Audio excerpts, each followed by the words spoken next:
committee will come to order. It's the custom of this committee to read our mission statement at the start of every hearing. I think particularly today it's important that we read it. The Oversight Committee's mission statement is that we exist to secure two fundamental principles. First, Americans have a right to know that the money Washington takes from them is well spent. And second, Americans deserve an efficient, effective government that works for them. Our duty on the Oversight and Government Reform Committee is to protect these rights. Our solemn responsibility is to hold government accountable to taxpayers because taxpayers have a right to know what they get from their government. It is our job to work tirelessly in partnership with citizen watchdogs to deliver the facts to the American people and bring genuine reform to the Federal bureaucracy. This is our mission statement. And I might add, when I say citizens watchdogs, that does include the Inspector Generals. We are here today to get answers to questions that should have been asked and answered long time ago. The details that have come to light about the GSA conference held in Las Vegas have raised serious questions in the minds of the American people about how government is using their tax dollars. There are those who believe government and its reach should be expanded. They believe that government should be bigger, have more resources, and play a larger role in the everyday lives of the American people. What has come to light surrounding GSA's activities does give us pause for thought, and to anyone who opposes cutting government size and spending, that in fact there is much to be cut in government spending.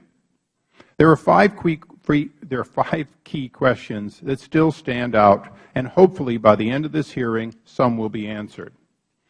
First and foremost, why did it take 11 months for this investigation under the Obama administration to come to light in a way in which meaningful action could begin? The Inspector General briefed the Administrator about details in an interim report and gave details of those responsible for gross waste. Yet indications are that some political appointees believe even this year that this report should be kept private. We on the committee find that outrageous. Although it is the custom of many Inspector Generals to inform this committee during early interim reporting and prior to a final report, that alone is not unusual. However, the fact that 11 months transpired gives us a particular reason to say how long after an interim report is delivered and no action is taken before Congress is to be informed. There are still outstanding questions regarding the resignation of Martha Johnson as GSA Administrator. First of all, who asked her to resign? What specific reason was she asked to be resigned for? Was it because she was responsible for the events that unfolded at the convention, or because she mishandled the public relations of the fallout that came 11 months later? Well, Martha Johnson has been removed as Chief of Staff. Michael Robertson, who is also here today, has remained in place. Mr. Robertson previously served President Obama as legislative counsel in the Senate and served as a personal advisor to the President. It begs the question, are we really to believe that the Chief of Staff to the GSA Administrator and the right-hand man didn't know anything about this for all this time? And if he didn't, shouldn't he have? Did he communicate the seriousness of this situation to the White House, and if so, when? Why was Jeff Neely, a regional public building service commissioner who was the chief organizer of the 2010 Las Vegas conference, given a bonus approved by the agency's most senior officials, even though they knew and were discussing sensational details of what had happened at the conference? Question here from the dais has to be, all the good works, all the assertions of a good job, if you have this kind of abuse, can they balance out to be a positive bonus totaling over $9,000? And finally, Well, we are determined to uncover the full truth about what went wrong and why it is equally important to look to the future. I want to thank the GSA's new acting administrator, Dan Tangrini. I'm going to get it right much sooner, for being here today and testifying. He called me shortly after taking the job, assured me, as one would expect, that he didn't know everything, knew there was a problem, and would work diligently to fix it. That's all we can ask from the dais, is that mistakes, when made, are remedied, corrective action is taken, and that it be done in a professional way with an understanding that the bureaucracy is, in fact, neither Republican nor Democratic, that every administration faces these problems, and that solutions will not come by us pointing fingers to this administration, the last administration, or the next administration.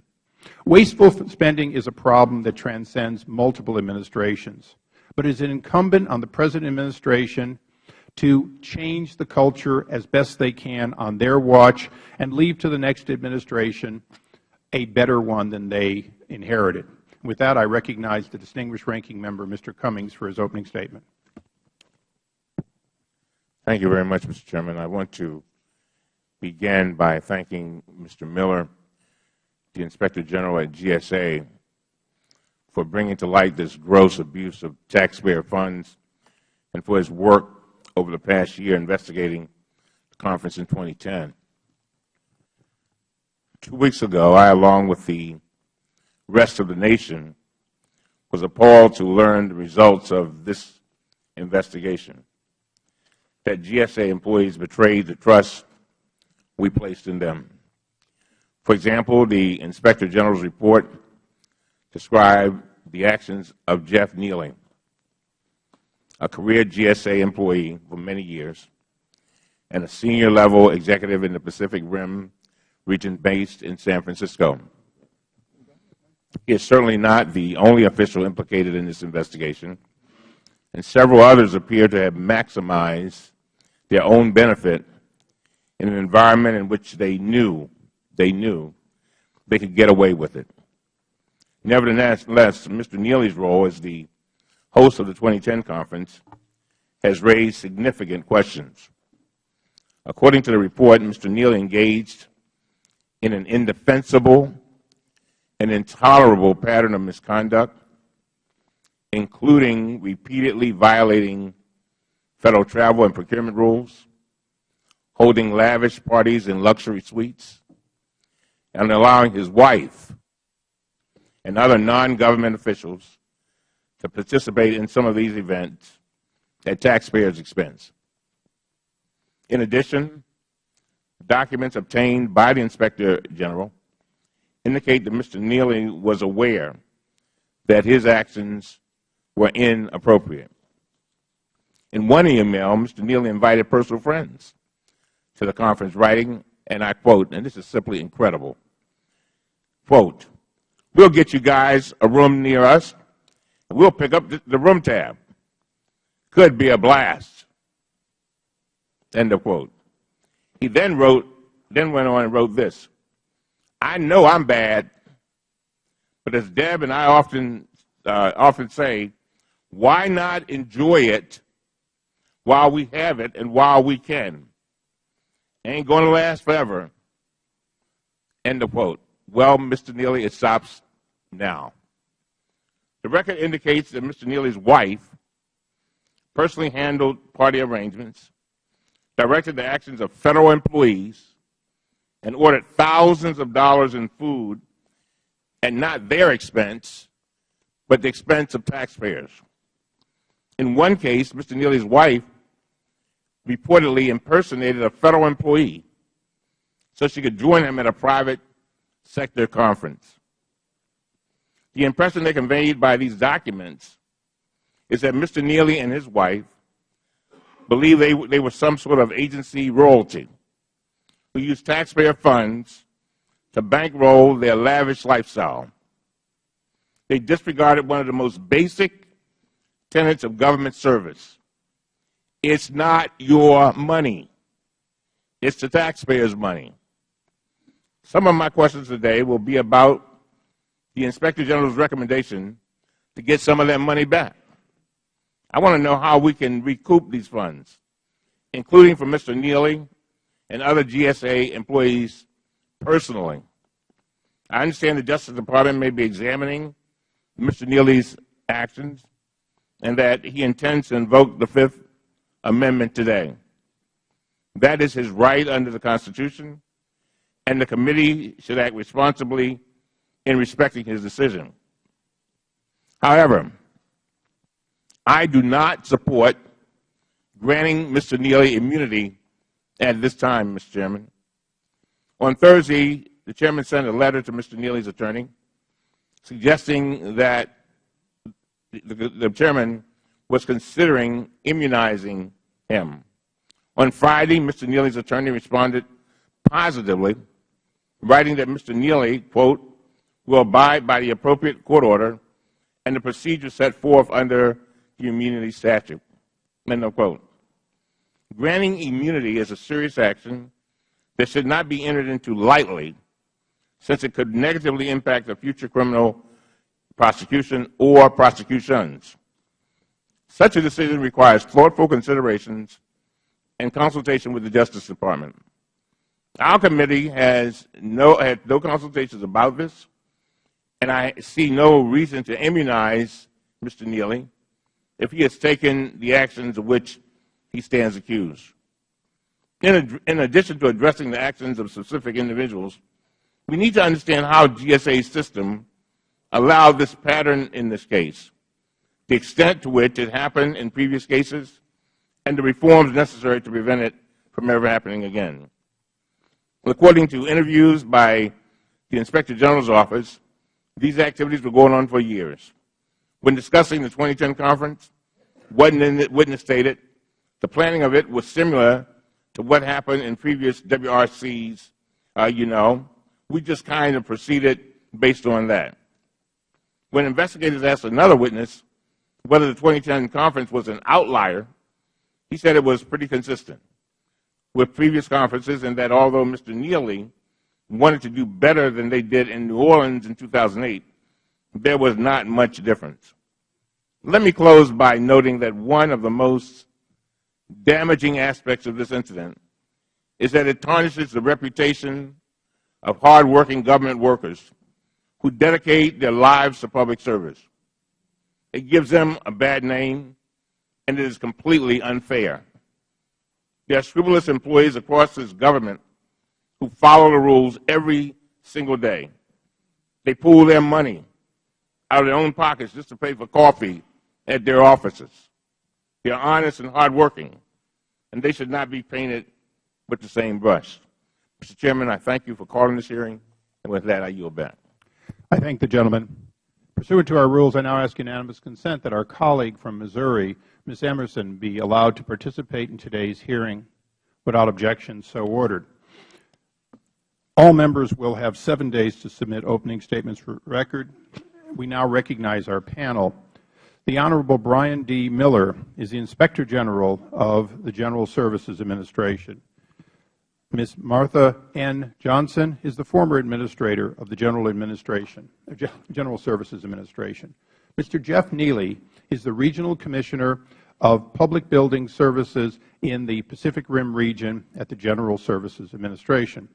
Mr. Michael J. Robertson is Chief of Staff at the General Services Administration, and Mr. David E. Foley is the Deputy Commissioner of Public Building Service at the General Services Administration. Pursuant to our rules, all witnesses are required to take the oath. Would you please rise, raise your right hand to take the oath?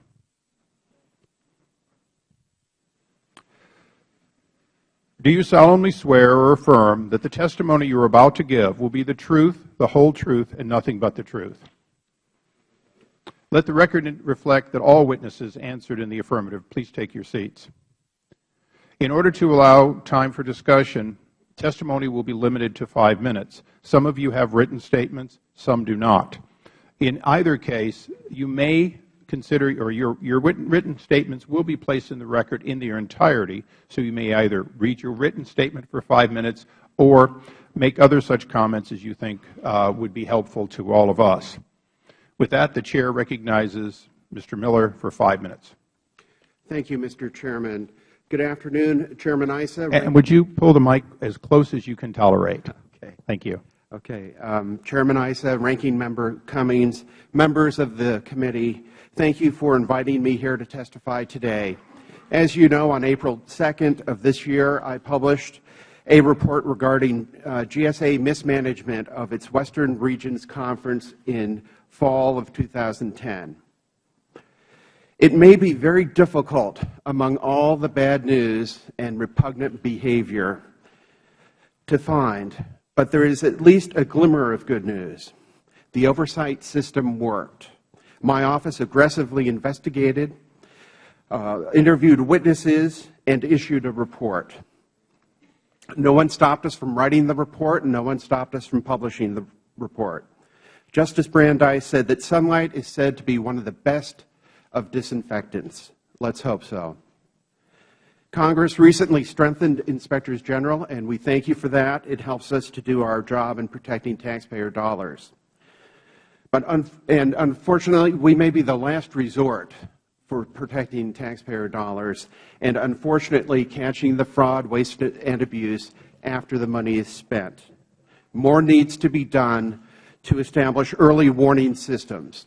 And that is why Acting Administrator Tangerlini and I reminded GSA employees to alert us as soon as they see anything wrong. When GSA wastes its own money, how can other agencies trust it to handle the taxpayer dollars given to them? As detailed in my report, GSA committed numerous violations of contracting regulations and the Federal Travel Regulation. This is a special concern because other Federal agencies need to be able to look to GSA as a model of how to conduct contracting and conference planning. In attempting to model the entrepreneurial spirit of a private business, some in the Public Building Service seem to have forgotten that they have a special responsibility to the taxpayers to spend their money wisely and economically. While a private business may use profits to reward employees in a lavish fashion, a government agency may not. In preparing the Western Regions Conference report, numerous dedicated professionals from throughout my office worked long hours to ensure that the report was accurate, and it drew no conclusions beyond those fully supported by the evidence. It is my hope that these efforts will enable GSA to improve its contracting and conference planning practices in the future, so that GSA may not only be a better steward of taxpayer dollars, but act as a leader within the Federal Government in efficient procurement and conference planning. I thank you for the opportunity to discuss this important report. I request that the report, as well as my written statement, be made part of the record, and I welcome any questions. Thank you. Thank you. Ms. Johnson. Chairman Issa, Ranking Member Cummings, and members of the committee, thank you for providing me the opportunity to present this testimony today. On April 2, 2012, I resigned as Administrator of the General Services Administration and left my cherished career as a public servant. I did so in order to step aside and allow a new team to rebuild GSA from major missteps regarding the Western Regions Conference in October 2010. I previously served GSA in the Clinton administration, leaving in 2001. At that time, the leadership was strong. Schedules, design programs, and other programs were producing much value for our customers. When I returned to GSA in 2010, the agency was not quite the same. A quarter of the executive positions were empty, strategy was non-existent, major customers viewed our partnership askance, labor relations were acrimonious, and more expensive leasing portfolio had ballooned, and more. Nearly 2 years had elapsed without a confirmed administrator. Although I received a unanimous vote by the Senate, my own confirmation was delayed by 9 months. By the time I was sworn in, a sequence of 4 acting administrators had overseen the agency. What I did not know was that there was yet another problem. The Western Regions Conference, an economical training event in the late 1990s, had evolved into a raucous, extravagant, arrogant, self-congratulatory event that ultimately belittled Federal workers. Leaders apparently competed in entertainment rather than building performance capability. The expensive planning for that conference was well underway when I entered GSA, and I was unaware of the scope. Thus, I began my tenure as administrator. I take this opportunity to thank the overwhelming majority of GSA employees, 13,000 of them, who eagerly rose to the task of renewal.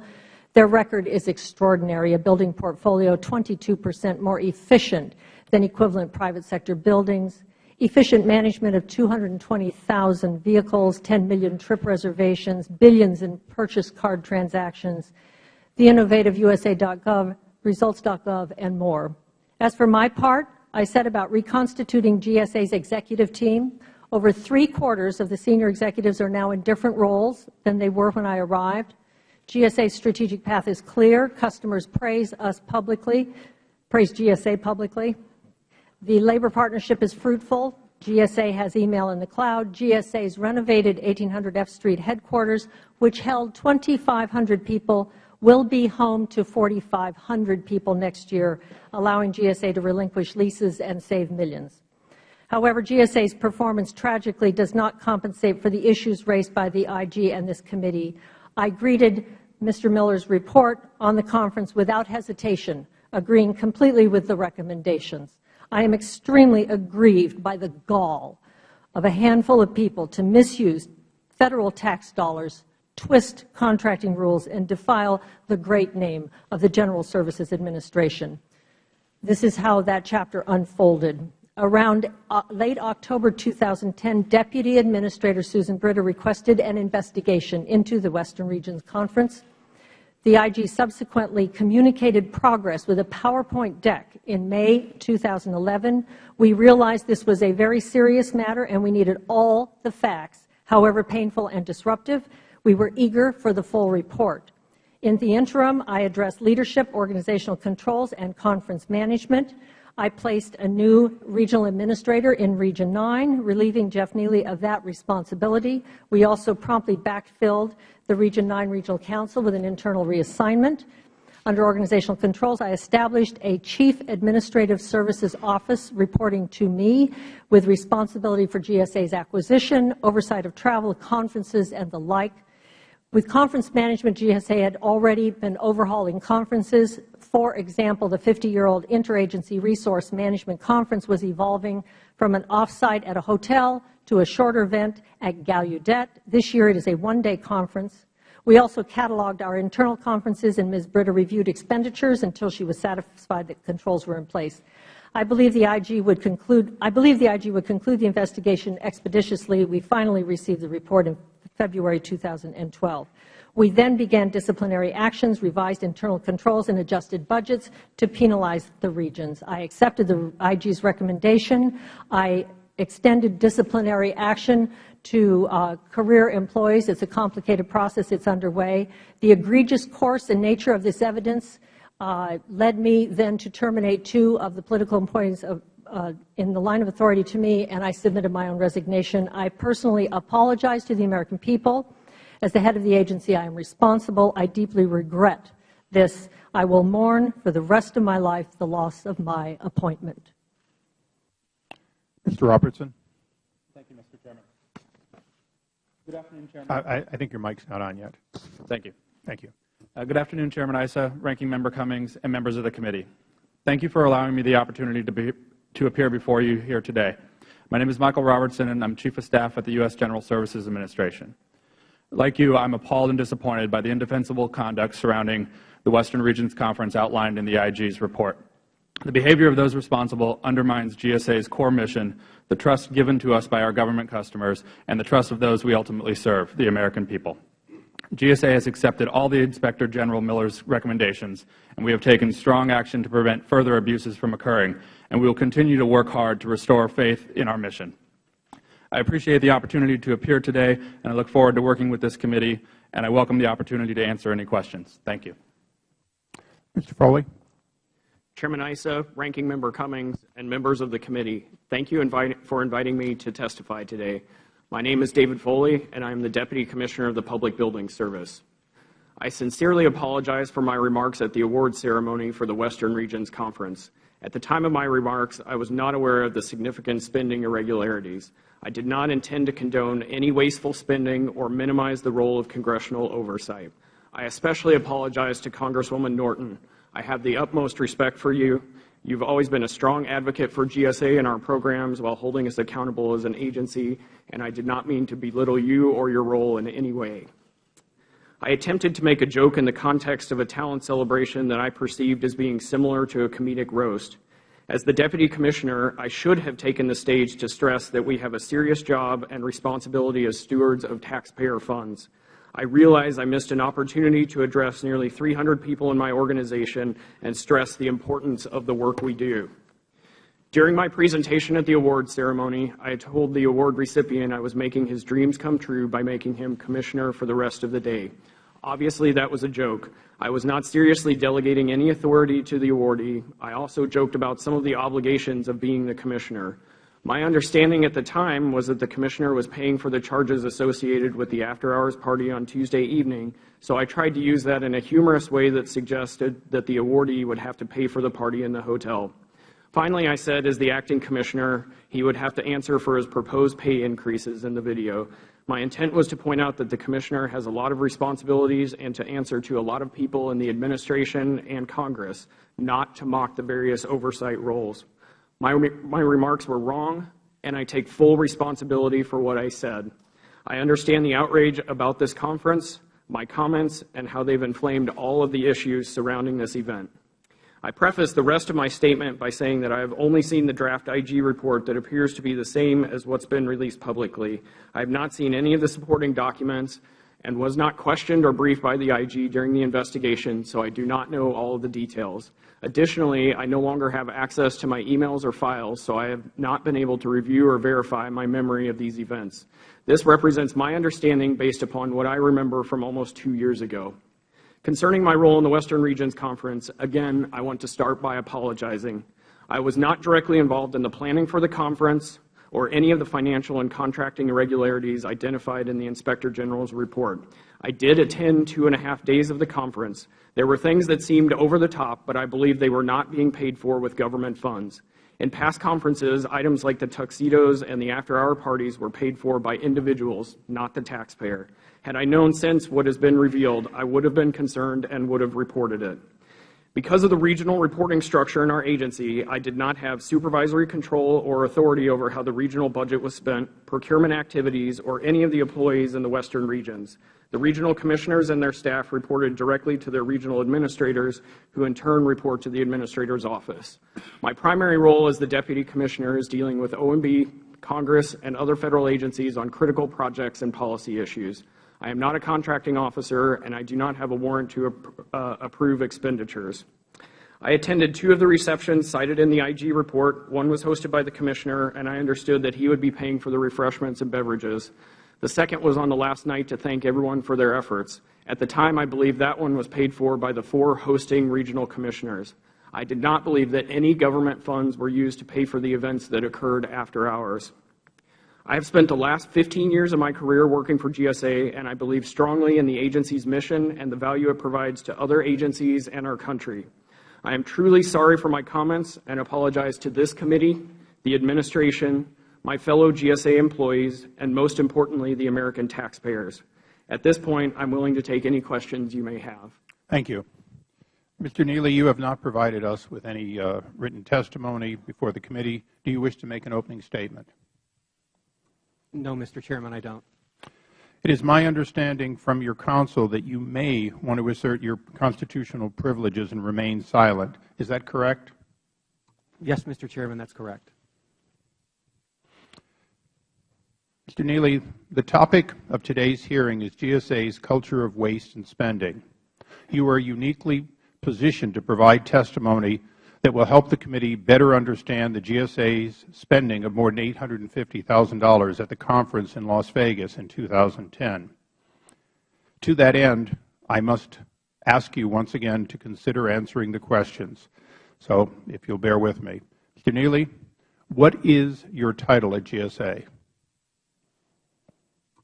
Mr. Chairman, on the advice of counsel, I respectfully decline to answer based upon my Fifth Amendment constitutional privilege. Mr. Neely, did you attend the 2010 Western Regional Conference in Las Vegas? Mr. Chairman, on the advice of my counsel, I respectfully decline to answer based upon my Fifth Amendment constitutional privilege. Mr. Neely, did you approve the funding for the 2010 Western Regional Conference? Mr. Chairman, on the advice of my counsel, I respectfully decline to answer based upon my Fifth Amendment constitutional privilege. Just a few more. Mr. Neely, what was the original budget for that conference? Mr. Chairman, on the advice of my counsel, I respectfully decline to answer based upon my Fifth Amendment constitutional privilege. Mr. Neely, are you currently employed by the GSA as a Federal employee? Mr. Chairman, on the advice of my counsel, I respectfully decline to answer based upon my Fifth Amendment constitutional privilege. Lastly, Mr. Neely, are you prepared to answer any questions here today about your participation in the 2010 Western Regional Conference? Mr. Chairman, I respectfully decline to answer any questions here today based upon my Fifth Amendment constitutional privilege. Mr. Cummings, do you have any questions? Mr. Chairman, in light of the fact that Mr. Neely has asserted his rights under the Fifth Amendment, I have no questions. Thank you. Given that the witness has indicated that he does not intend to answer any questions, and out of respect for his constitutional rights, I do now ask the committee to excuse the witness from the table, but to have him remain for the remainder of the hearing. Without objection? I have no objection, Mr. Chairman. Without objection, so ordered. We will now take a very short, about a 4-minute, 3-minute recess, and I'd ask Mr. Neely and his attorney to join us through that door.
Thank you. Thank you all.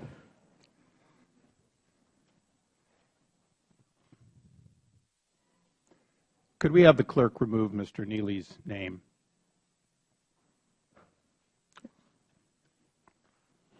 I want to thank all of you for your patience.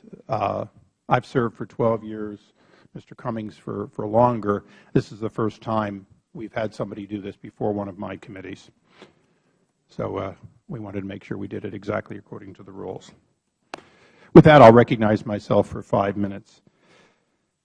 Ms. Johnson, I appreciate your opening statement and the work that you said you did, but I'm very troubled by the bonus that Mr. Neely received. How can you justify a bonus for somebody that you knew at the time of his bonus from Mr. Miller, in fact, was at the center of this misconduct? Congressman, there are two processes. One is a conduct process and one is a performance process. The conduct process by which I could discipline someone was wrapped up in an investigation which I requested from the IG. It took much longer than I appreciate that. But Ms. Miller, performance process. were you aware that excess money was spent at that conference, significant excess? I had received a communication from the IG with non-conclusive results. I was concerned. I wanted the full picture. So when we moved to the performance cycle, the performance reviews for senior executives are based on a 3 for maintaining an organization, a 4 for reforming an organization, and a 5 for transforming. I was informed that his leasing processes were the model for the nation. Leasing is one of our critical issues. I granted him a 4. Okay. Mr. Miller, you gave that preliminary some 11 months before your final. I'm going to ask you something not normally asked of an IG. Would you have tried to find a way not to grant that bonus, considering what you knew and had briefed on concerning Mr. Neely and others? Mr. Chairman, of course, I'm not in that position. But, you know, I believe the administrator was free not to give the Region 9 regional commissioner a good performance evaluation and a performance award or a special act award. She was free not to give those special awards to the regional commissioner. She had in her possession a final report on the Hats Off program, the employee reward program, and that was final. That went final at the end of June. So that was final. All the facts were nailed down on that. She had the interim report. And I think you've made your case that it was a discretionary, and the discretion, Ms. Johnson, was yours not to grant that.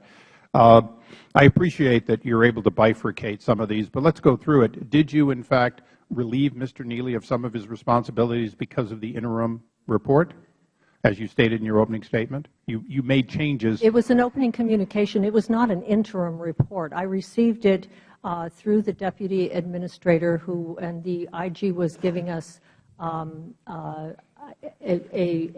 communicating to us that the report was that the investigation was underway. Okay. Well, let's go through this, and I'll make this available for the record. Although it does say for official use only, I think it's pretty well outed here. Was it a 30-page report that detailed the excess spending and the ceremonies and so on? And were you aware of that? I was aware of a PowerPoint slide deck, but I did not see it. So it was not important enough for you to see? The deputy administrator had seen it and was shared the information in it with us. So I'm trying to understand. You personally were responsible for Mr. Neely's bonus, but you were not personally willing to look at the evidence of why he shouldn't receive a bonus. Again, that was a conduct review with a okay, I think you've answered that, and I'm sorry that you can bifurcate it quite that way. Mr. Miller, does this one incident represent the only time that you've seen the kinds of excesses in this and other units? You don't have to be specific on ongoing investigations, but have you seen similar waste, excess days, spending of the taxpayers' money in a way that is inconsistent with the requirements of law, or at least the intent? In Region 9, yes, Mr. Chairman. So this was to use the term widespread? Unfortunately, we don't have a report concluding that. We have heard from witnesses that indicate that it was widespread in Region 9. But certainly 5 days for a ribbon cutting with multiple people in Hawaii is another example. Yes. Do you know, not with specific examples, but do you know or suspect, or are you investigating other misconduct, including kickbacks, bribes, and other activities that might go to the very question of the objectivity of purchasing and other GSA officials? We do have other ongoing investigations. Including kickbacks? Including all sorts of improprieties, including bribes, possibly kickbacks, but I'd have to check on precisely kickbacks. Well, this committee, some years ago, when I was in the minority, or as I was in the majority, but a subcommittee chairman, investigated an organization formerly called the Mineral Management Services. And we found that, in fact, they were partying with the people they were supposed to oversee. They were taking gifts and favors. And they thought that they needed to have a close relationship with the people they were interfacing with, and justified ignoring Federal rules as to gifts based on that. Is that similar to what you're seeing at GSA? Yes, Mr. Chairman, very similar. We are investigating those sorts of things.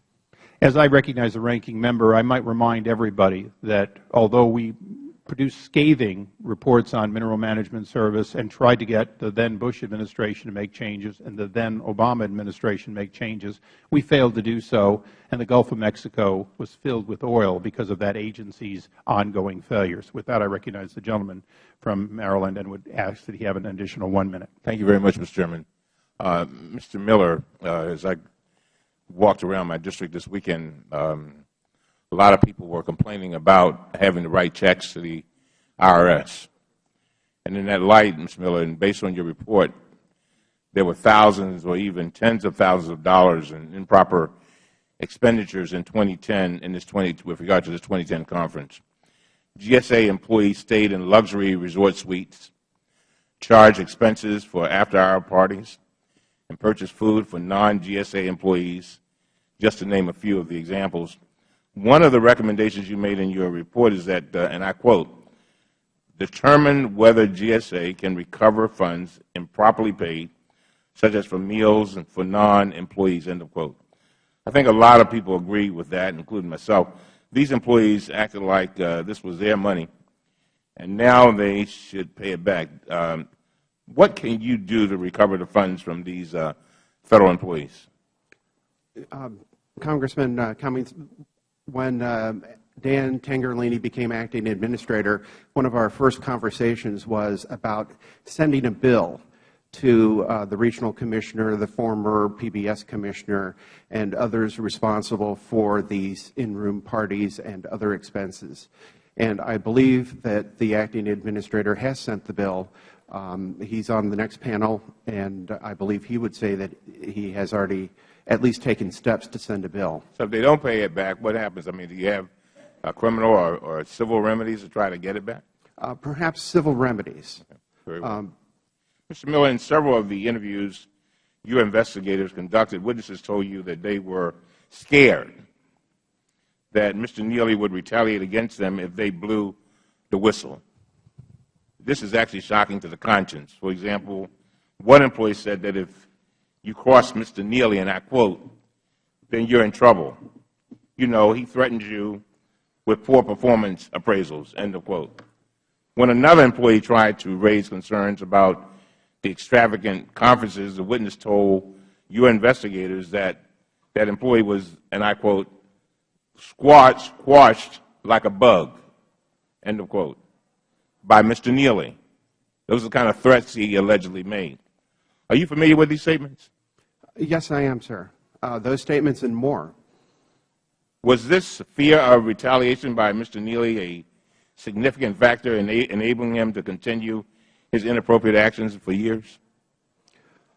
Congressman, it is a significant factor. They apparently had a very hostile environment, and when someone spoke up, they were, quote, according to a witness, squashed like a bug, unquote, and that another witness said that when individuals spoke up, they were, I think, quote, put down and not in a gentle way, end of quote. So that is a factor, unfortunately. And this is the same guy that Ms. Johnson gave a bonus to? Yes, Congressman. In fact, it wasn't until Deputy Administrator of GSA, a high-level Democratic political appointee, raised this issue to you that Mr. Neely's actions came to light. It seems clear that Mr. Neely has a lot to answer for. Let me ask you one final question. The Chairman has written to Mr. Neely's attorney stating that the committee was considering conferring immunity on Mr. Neely, and I applaud the Chairman.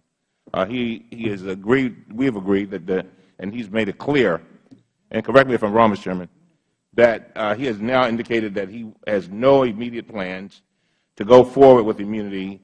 And I want to ask you this question, and I agree with the Chairman absolutely. Mr. Miller, given what you have uncovered about Mr. Neely and his actions, would you support granting him immunity at this time, and do you think it would be a good idea? Now, I made it clear the Chairman's not going to do that, but I'm just curious. I agree with the Chairman's decision not to grant him immunity. And so can you tell us why that is? Well, I believe that the criminal justice system should run its course, and that if any charges are brought against Mr. Neely, he should defend himself. He does have a right, Fifth Amendment right, and all people are presumed innocent until proven guilty. And if such charges are lodged against Mr. Neely, I think it's the appropriate place is in the court of law. Now, let's go back for a moment to these this retaliation and these threats. Did you hear people, I mean, during your investigation, were there numerous people who said that they felt fear? Congressman, yes. We had a witness that was extremely afraid, and we made the witness a confidential witness. And that witness, even though she had left and gotten a new job, was extremely afraid that even in her new job she would experience retaliation. And when they used words like squash like a bug, did you give any idea what they meant by that? I mean, were there actual things that he had actually done to people that came to light? I can't go beyond what the transcript of the interview says. But I take it that you were convinced that this was conduct that was totally inappropriate? Congressman, we took it very seriously. And we believed our witness when he or she said that he or she was afraid of retaliation. Thank you very much, Mr. Chairman. Would the gentleman yield? Of course. I'd just to make sure we both understand on the record, when our consuls provided that letter to his consul, it was based on his assertion that he might take the fifth, and we listed a number of things that could affect somebody. But most importantly, we had the conundrum that often happens in the law, which is that until you subpoena somebody and they come and they take the fifth, any other consideration can't actually begin. So rather than a conclusion that we would consider that it was in a sort of a formed letter to make sure that this committee stayed properly within both the D.C. bar's determination, but also, quite frankly, we wanted to make sure that it was understood that we were hoping Mr. Neely, who gave testimony only 3 weeks ago before the IG, would reconsider his willingness to cooperate here. Sadly, he did not. Mr. Chairman, I want to thank you for that clarification. And I wanted to make it very clear. I mean, that helps tremendously, but I wanted to make it very clear that you were in no way going to proceed with the immunity. During our discussions, and so in none of our investigations to date have we ever considered full immunity, transactional immunity, and we have not yet even considered use immunity. So I don't expect that will be often, and I would expect that we would consult with you well before doing it. Thank you very much, Mr. Chairman. I really appreciate it. And we now go to the former chairman of the full committee, Mr. Burton, for 5 minutes. You can call me Chairman Emeritus. I don't mind that much. Should I emphasize the emeritus? No, okay. Mr. Miller, when you discussed the preliminary report with Ms. Johnson, Did you go into all the details or most of the details in this report? I believe I did, Okay. Congressman. Did you, this was on May the 17th of 2011? Yes, that's what my calendar indicates, and that's the best of my recollection. We had So a meeting. she knew about these accusations on May the 11th then? Indeed, and my deputy, Bob Erickson, leaned over and said, this is very unusual that we would do an interim report, but it's so that you can fix future abuses. Did you tell her about the bullying that took place? I think we may have alluded to witnesses that were afraid of retaliation, but I'm not positive. It's been about a year ago. So. Well, that's pretty significant, though. I mean, if you were talking to her and there were people that were pushing other employees around, it seems to me that you probably mentioned it at least. I believe we did, but. Okay. Ms. Johnson, do you remember May the 11th? Do you remember this report? Congressman, I apologize. I don't remember that meeting, and I don't have access to my schedule to jog my memory. You don't remember the meeting? Well, the Inspector General and I met with some regularity, and blurring meetings. This is not an insignificant report. No, I'm not saying I didn't remember the issues. I can't place where we had that meeting, and I can't jog my memory. You can't remember the time, the date? No.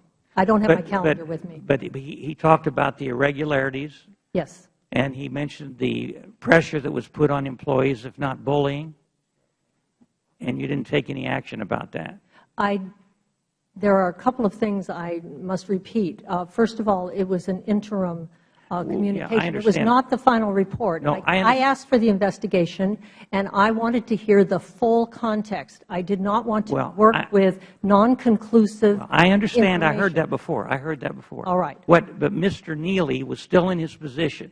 You had been told that he had bullied people or pushed them, and you kept him in his position, and you gave him a $9,000 bonus. It just seems almost unthinkable. I mean, if somebody came in my office and said, there's somebody on your staff that's pushing other people around on your staff, and I don't have a staff anywhere near the kind of number of people that you dealt with, but if somebody was pushing members of the organization around, I would have taken action immediately. I certainly wouldn't have left him in his position, and I certainly wouldn't have given him a bonus. So, I wish you'd elaborate just a little bit more on that, because I think this is really important. I can't imagine you seeing this report, talking to Mr. Miller and his associate, and him telling you this information, and you say, well, it's just an interim report. We'll wait until it's finalized. I have great respect for the Inspector General, and he and I have worked together a great deal. We asked for this investigation. One does not interfere with an investigation. He was, I assumed, moving quickly and would be getting me the final report. Well, let me just say this. You wanted to see the final report, but if you knew Mr. Neely was accused of doing this in the interim report, and you knew that they've alluded to him pushing employees around and threatening them, why wouldn't you take him and put him in some kind of a position where he couldn't do that while the investigation continued? I just can't understand why you left him there during the next, 8, 9 months when you knew what he had done, or you had a pretty good idea, and even if you didn't know for sure, you would have taken the precaution of putting him someplace where he couldn't bully anybody again. I hate bullies. Don't you? I hate bullying, too. Congressman, if I may, for the record, the bullying and the coercive atmosphere, we probably laid out the facts at the May 17 meeting. We probably didn't get very much into the bullying aspect. A lot of that came up later on in the investigation. So to be fair to Well, did you mention anything about that to her? I don't recall if we did. Well, you said a few minutes ago that you mentioned some I coercive action. It was a coercive atmosphere. We did have a confidential witness. And you told her about the confidential witness? No, because the witness is confidential. We did tell her what was in the PowerPoint. Did you give her enough information to where she should have been concerned about this guy? Absolutely. Okay, well, that's the point. If there was concern about Mr. Neely, why didn't you put him in a position where he couldn't do what he was doing, at least during the interim for the rest of the investigation? Do I only have 3 seconds? No, go ahead. I'm sure he'll let you finish. Take the time you need to answer. All right. When I asked for the investigation, this was a very serious, when Susan Britta requested the investigation, and as we received that interim communication, it was very clear that it was very serious. And I did not want to move until I had a formal, official, complete, conclusive report.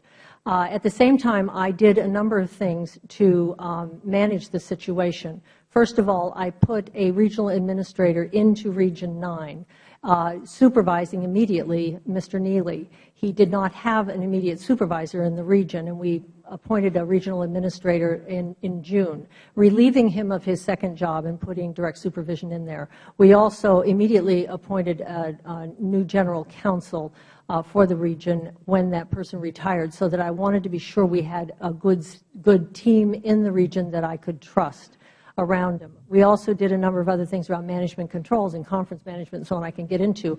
But it was very important to me not to in any way interfere in a way that would upset the investigation that the Inspector General was doing. Now, you have to understand, I did not think it would take 9 more months to complete.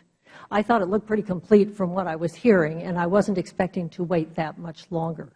So those were the circumstances under which I was Thank you. operating. My staff has asked me just to make sure one thing is clear. Earlier you said under oath that you ordered the investigation. Then later you said Susan Britta ordered it. Susan Britta, my deputy administrator, Had actually ordered it. who had, yes, she asked the Inspector General to investigate. I had designated to her the role of interacting with the IG. Okay, so it's correct that Susan Britta did it. Me, okay. She did it, yes. No problem. I just want to make sure that we didn't have any inconsistency there. Sorry. No problem. We want to, our goal here is just to get the record accurate, and there will be mistakes made. We just want to make sure they're clarified when they occur. With that, we recognize the gentlelady from the District of Columbia, Ms. Norton, for 5 minutes. Thank you, Mr. Chairman. I appreciate this hearing. I've got a couple of points to make in my brief period. First, I want to assure Mr. Foley that even members of the Oversight Committee can take a joke.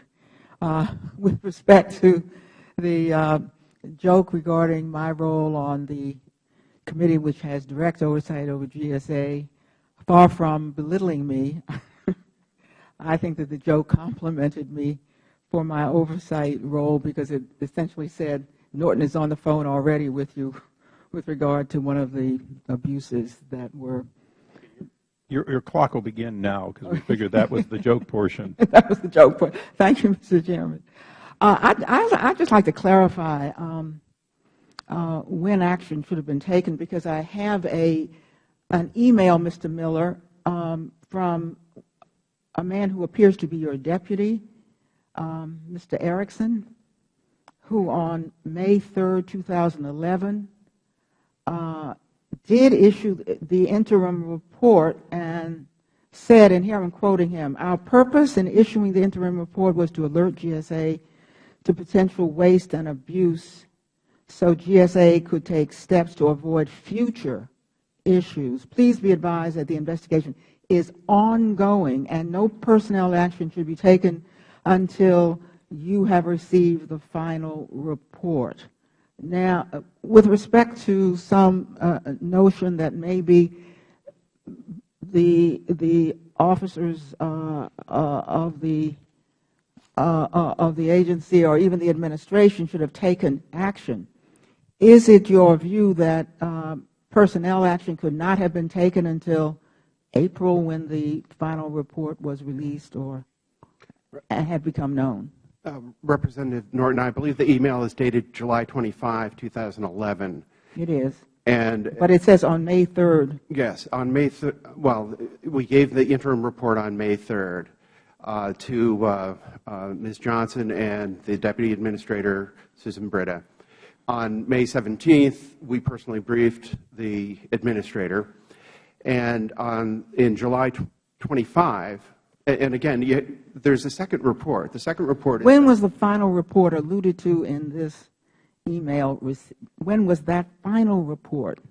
The final report received? On the Western Regions Conference is April 2nd. That's the absolute final That's my date. question, Ms. That nothing could have taken place until that final report. But if I could explain that. Yes. The email deals with the hats-off report as well. That was an employee reward program. and we gave a draft report on the same day in May. So does it allude to both or to only one? Because I want to get on to my next question. I believe that Mr. Leeds had confused the two. So what does it refer to in terms of a personnel action? Okay. In terms of personnel action, it refers to the Western Regions Conference report. That was my question. Thank you. That's precisely my question. No action should be taken until the final report. Let me go on to the next question, because I am seriously concerned about whether we have a culture in the Western region, whether we have a culture in the GSA. One incident of this kind, one event, one conference of this kind is outraged the public enough.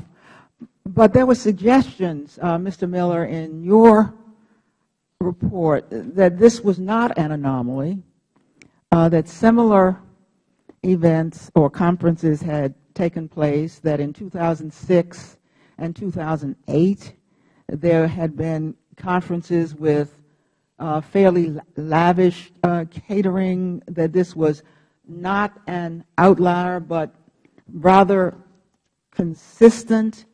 Are you looking at the conferences of the Western region in 2008, in 2006? Do we have a culture in the Western region that needs closer inspection beyond this particular conference?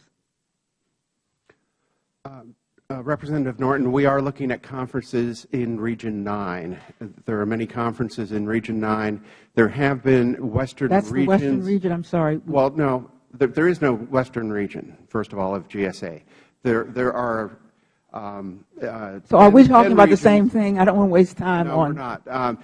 There are 10 regions of GSA and the District of Columbia, which would make it 11. It appears that regions 7, 8, 9, and 10 got together to do a conference, and they did the conference every 2 years. They called the conference the Western Regions Conference.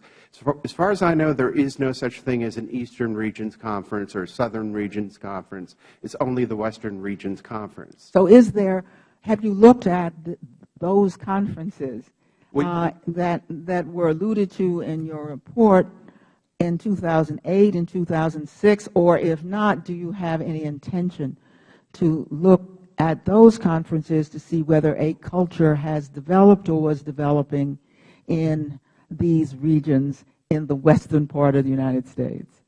Representative Norton, we are looking at conferences in Region 9 right now. The older Western Regions conferences will, number one, be old. Already the 2010 conference is. Do you have any notion that there was a culture there that needs to be examined and to be rooted out? That's what I'm really getting at, Mr. Miller.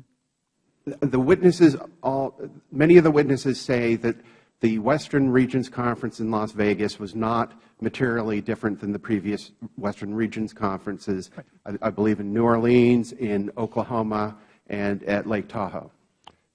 If the gentlelady would yield. I yield to the Chairman. Ms. Norton, we have sent 23 additional letters to other agencies. The committee intends on investigating the whole practice of conferences, team building. You mean other regions, other agencies? No, other agencies. Additionally, I certainly would like to make the record very clear, since other GSA regions or groups that could make a region didn't seem to have these conferences, the first question under any administration should be, why does one need it?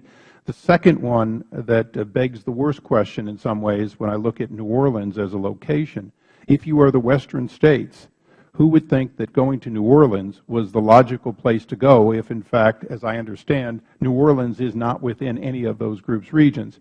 So I certainly think that as we look at a pattern that apparently began and continued probably through every administration since Hoover, that what we want to do is bring it to an end under this administration. But I think the gentlelady makes a very good point in her questions, and we are going to be expansive in our look at unnecessary conference and meetings, perhaps even challenge coins paid for at the taxpayer's expense so they can give them to each other. And I thank the gentlelady.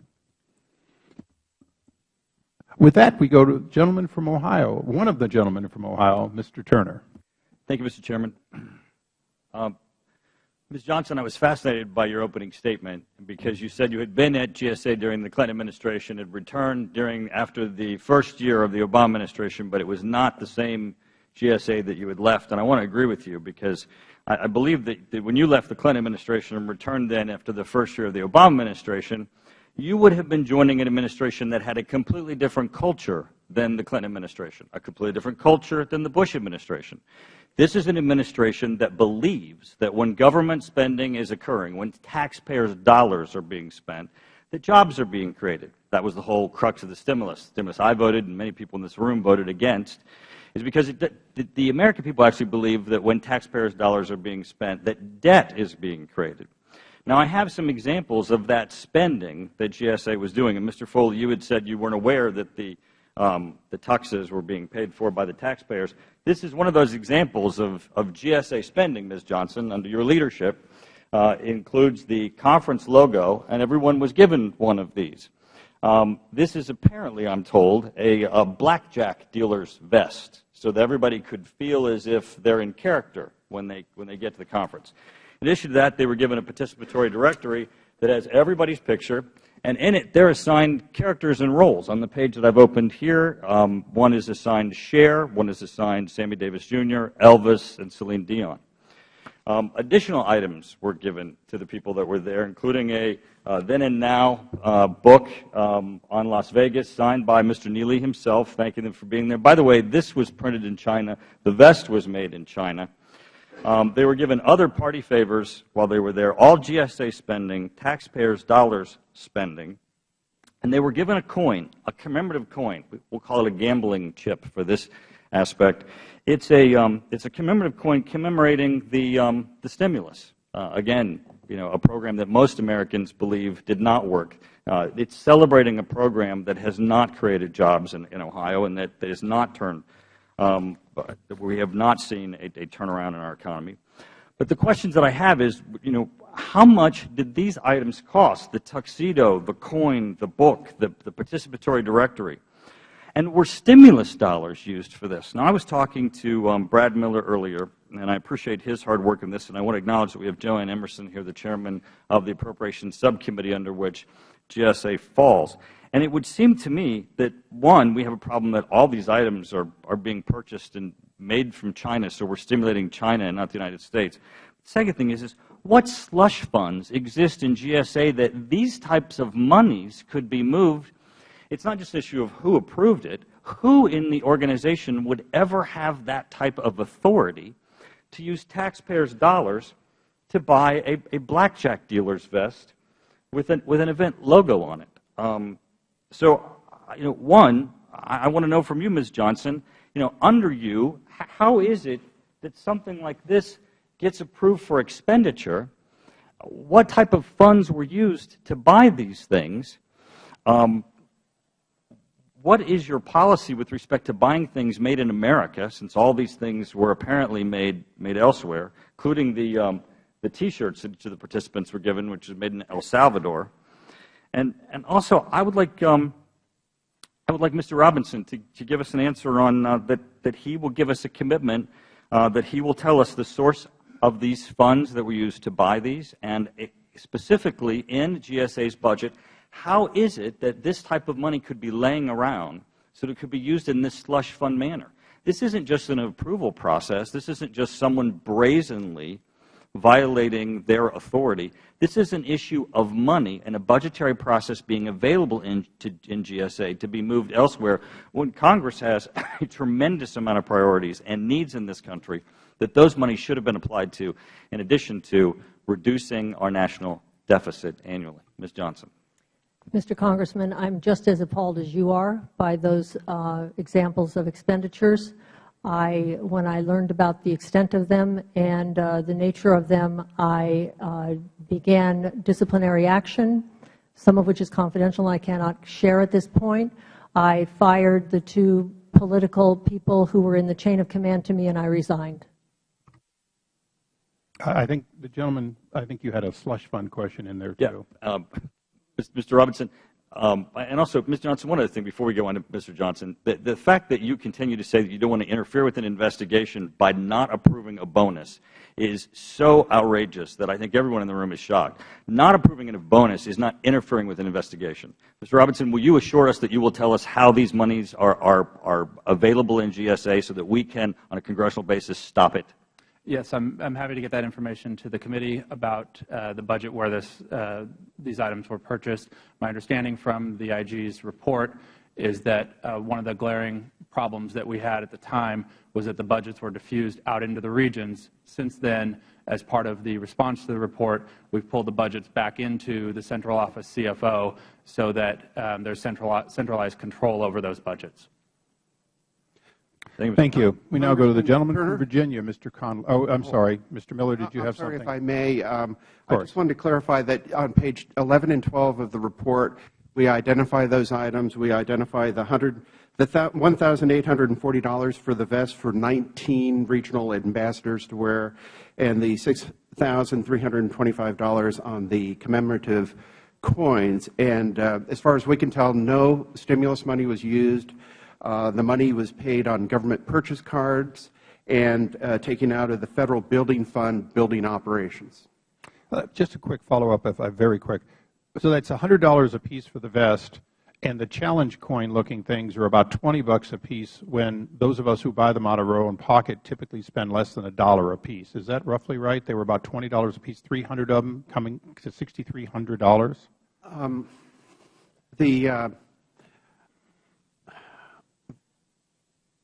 Yes, $63.25 is the total for the coins.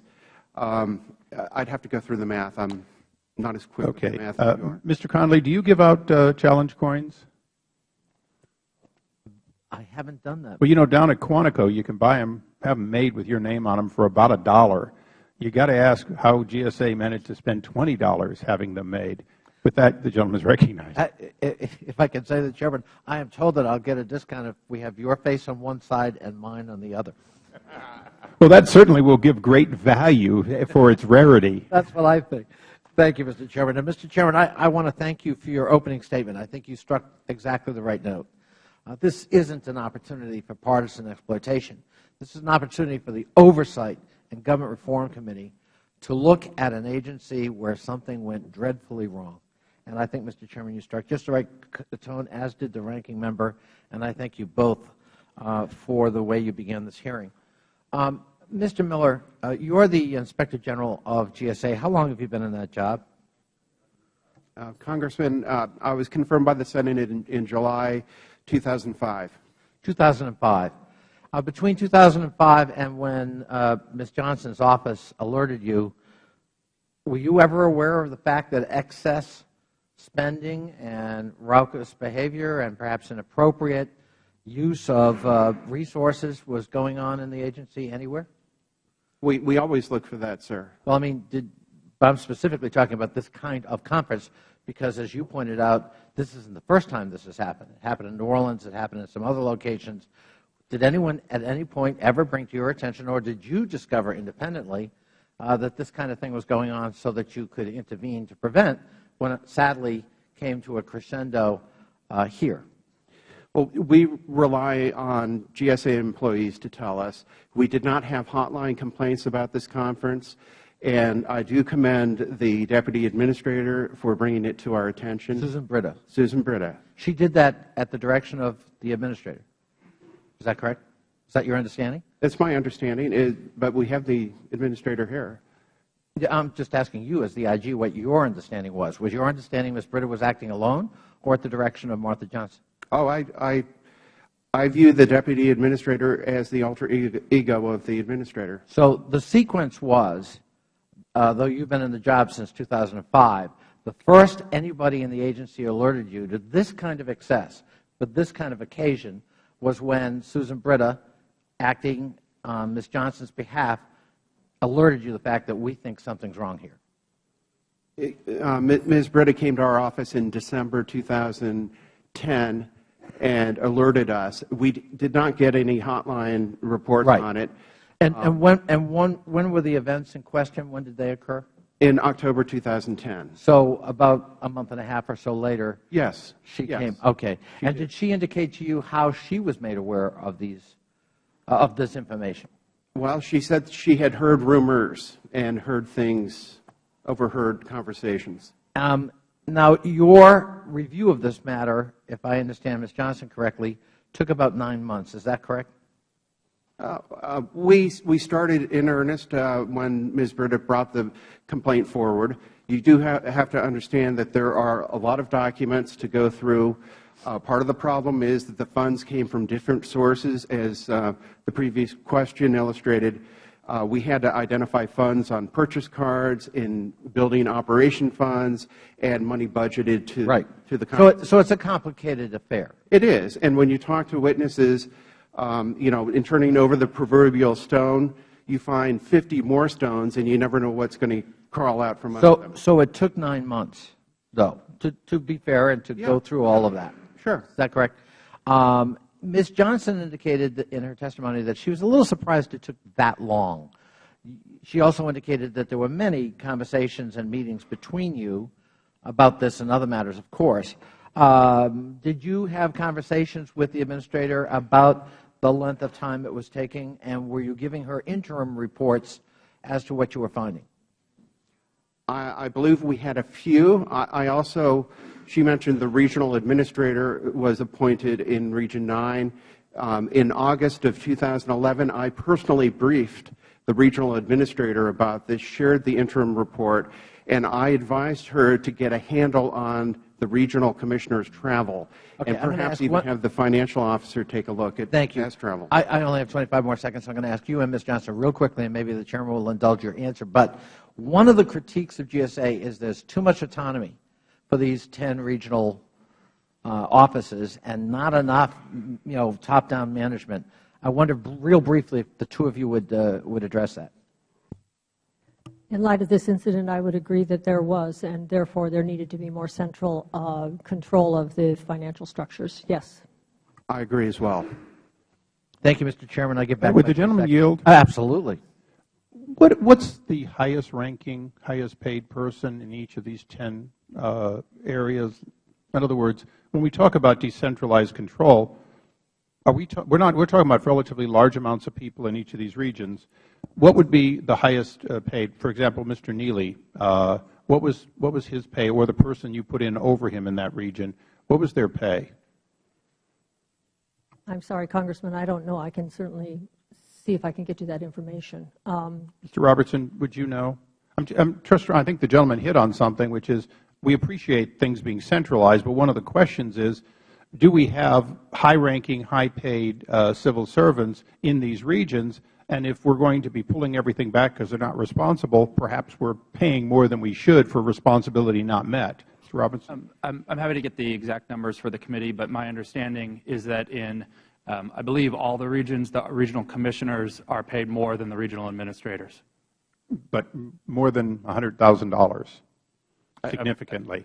I believe both of them are over that number, yes. Thank you. Mr. Chair? Yes.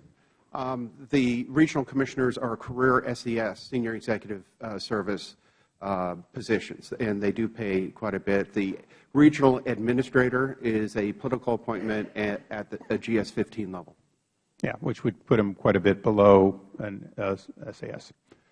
Mr. Chaffetz is recognized for 5 minutes. Thank you, Mr. Chairman. Ms. Johnson, with who did you collaborate the development of your testimony that was submitted? Did you collaborate with anybody in the development of your testimony? I wrote my testimony and I discussed it with my lawyer. Anybody at the White House? No. Anybody within the GSA? No. Question about why not fire Mr. Neely? He's still being paid by the taxpayers. He's on administrative leave. He's still taking a salary.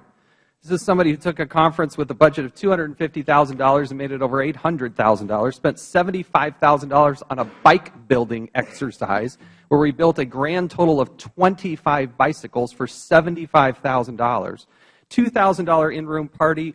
yearbook and a souvenir book at a cost of $8,000 to the taxpayer, $6,000 for the stimulus coins that were given out at one of the two $30,000 parties that were given. And keep in mind, there are only 300 people at this, and a top hat program, a recognition program that has fraud. So my question is to the Chief of Staff, why is he still an employee of the United States government?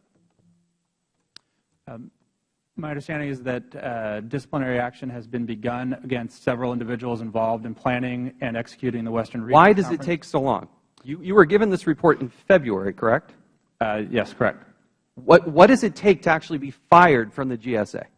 There's a longstanding due process that career employees are entitled to as part of their employment. We've begun that process among other disciplinary actions for several individuals that were involved in planning and execution of this conference.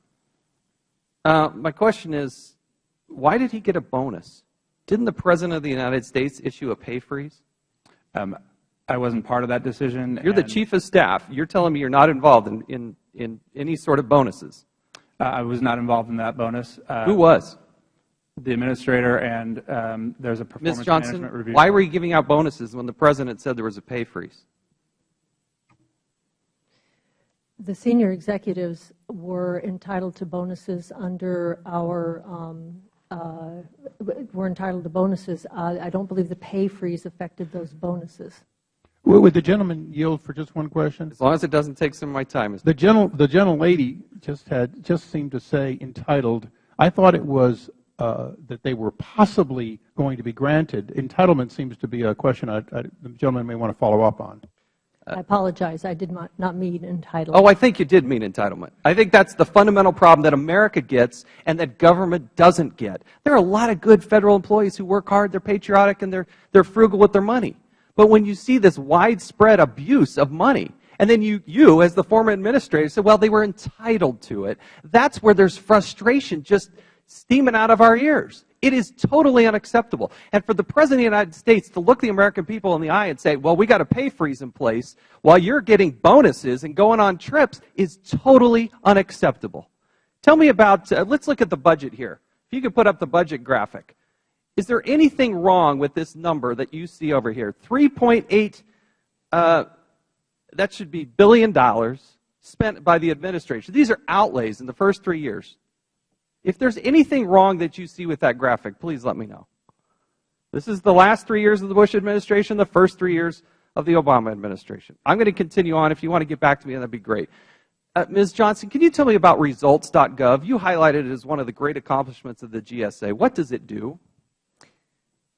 The results.gov, among other online websites, allows Federal government employees as well as U.S. citizens to look at and access data about their government. So when I type in www.results.gov, why does it come up blank? I don't know, sir. Mr. Robertson, you're the Chief of Staff. I'm unfamiliar with the results.gov website. So you're citing, now this is the disconnect. You're the Chief of Staff. She's the former administrator. She cites it as one of just a handful of great accomplishments at the GSA, and you don't even know what it is? I believe that the former administrator's reference to data was about data.gov, but That's not what she said. She said results.gov, and it's blank. It's blank. It's something that actually the Bush administration does, but I don't see it there. I didn't even go to it until you highlighted in your testimony, and I'd appreciate the GSA getting back to us. I think that's terribly unacceptable. Location solvers. My understanding, Mr. Robertson, is that the GSA employs people that are full-time planning coordinators. Is that correct? That's my understanding, yes. Okay, so in this particular instance, Location Solvers is hired, and they were rewarded a $12,000 finder fee. Why are we hiring full-time people to be party planners only to go out and hire a service that then gets a $12,000 commission? Don't you think they would have given that commission back to the American taxpayers if we'd done this directly? And I do not understand that action either.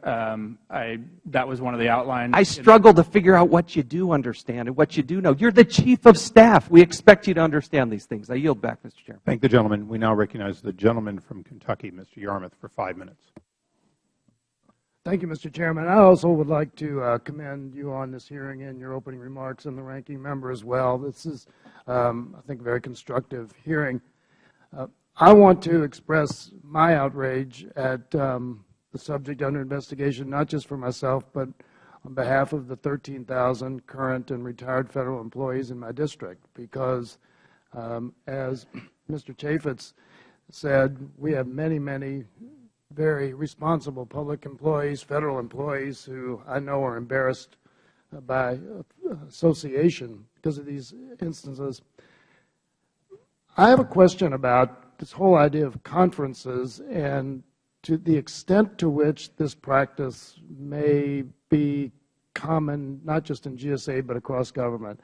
Are there other, we already said this is not something that is held in every region, this type of conference, but do you have any idea of the number of conferences, kind of internal conferences that are held throughout the GSA organization? Ms. Johnson or Mr. Robertson?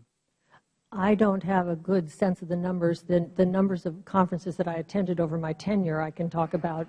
They included about 5 internal conferences over 26 months. Over 26 months. That's a fairly frequent number.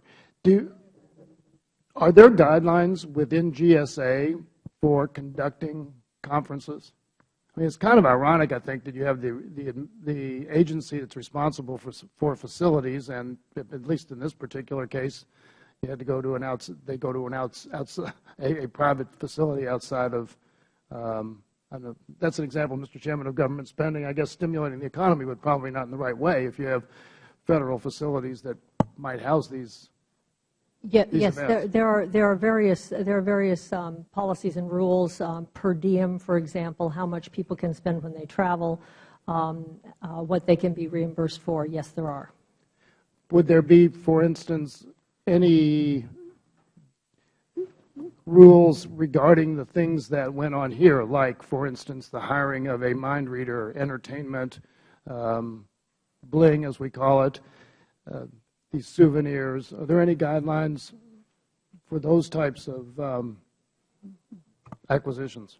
I'm not familiar with direct guidelines around mind readers and commemorative coins. I am aware that our senior executives should be operating under the common sense of no waste and would be preserving their budgets for other things.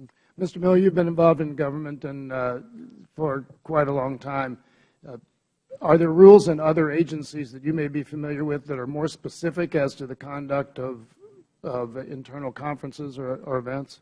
Well, I think the rules governing GSA and GSA policy says that they are to plan conferences with an eye to minimizing costs, and that's from the GSA policy. So in terms of minimizing costs, things like commemorative coins would be impermissible. We do have a discussion of rules within the final report. When it comes down to mind readers, or I think he billed himself as a motivational speaker, in terms of the report, we stayed away from the quality of any quality judgments on the type of training because we're not the experts in public building service. But the rules do allow motivational speaker. Now, if he was mind reading or entertainment, that would not be permitted. So, in terms of both the activities and the ancillary materials that were provided in here, there were, in your estimation, Mr. Miller, violations of agency rules. Yes, and we've outlined them in our report. And also in terms of the procurement rules. Yes, sir. Regarding the acquisitions. Congressman, they gave a bid of one bidder to another bidder, and that is about as much against the rules as you can come up with. Now, a question, because obviously the GSA is involved in a lot of contracting throughout the country. Does your office, does the GSA have sufficient auditing capabilities to deal with not just the auditing of a conference that the agency conducted for itself, but for the many other activities that it's involved in, its primary responsibilities? We do all the auditing at GSA. We do not rely on DCAA except for a very exceptional circumstance. My office has about 300 employees. We have 70 special agents who would actually interview individuals. And I think they've done a tremendous job with this report, and I think they moved at tremendous speed, often working 18-hour days and weekends. And I do commend the special agents and the forensic auditors that we have. I thank the gentleman. We now go to the gentleman from Pennsylvania, Mr. Kelly, for 5 minutes. Thank you, Chairman. Again, thank you for calling the hearing. You know, this is one of those unusual things, and Mr. Cummings was talking about being back in his district and walking the streets last week. And I got to tell you, the same thing happened to me in Northwest Pennsylvania. But I wonder if we could, we had a slide showing the, I believe, the mission statement, the visions and goals. Boy, that's a real eye chart. Let me just, let me go through this. Perhaps the gentleman could read from it. Yeah, well, I'm not going to read from that. I'm not that good. But let me just say, the mission, GSA mission is to use expertise to provide innovative solutions for our customers in support of their missions, and by so doing, foster an effective, sustainable, and transparent government for the American people. Then it goes into the vision part. And when you go down to the third bullet point, GSA vision is government that works ever better for the American people. It's fueled by two powerful sparks for change, namely sustainability and transparency. The former is a doctrine for managing resources with utmost care and an obsession with no waste. The latter is a doctrine for inviting our collective intelligence and our wisdom to work. And then it goes down to strategic goals, and it goes to what the GSA will test innovative solutions in its own operations, offer those solutions to other agencies through its government-wide contracting and policy-making authorities, which we find out they don't follow. You know, as I look through this, there's no wonder that the American people have lost faith in their government. Now, let me ask you something, Ms. Johnson. Who has, to date, there was at least 4 regional administrators placed on administrative leave. Is that correct?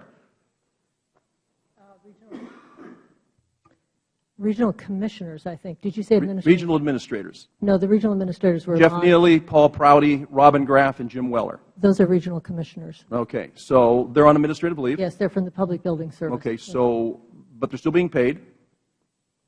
I believe so, but I am not there. Mr. Neely's being paid.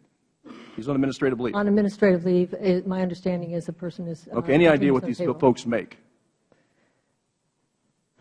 Maybe Mr. Robertson, you're Chief of Staff, you surely would know what these people make.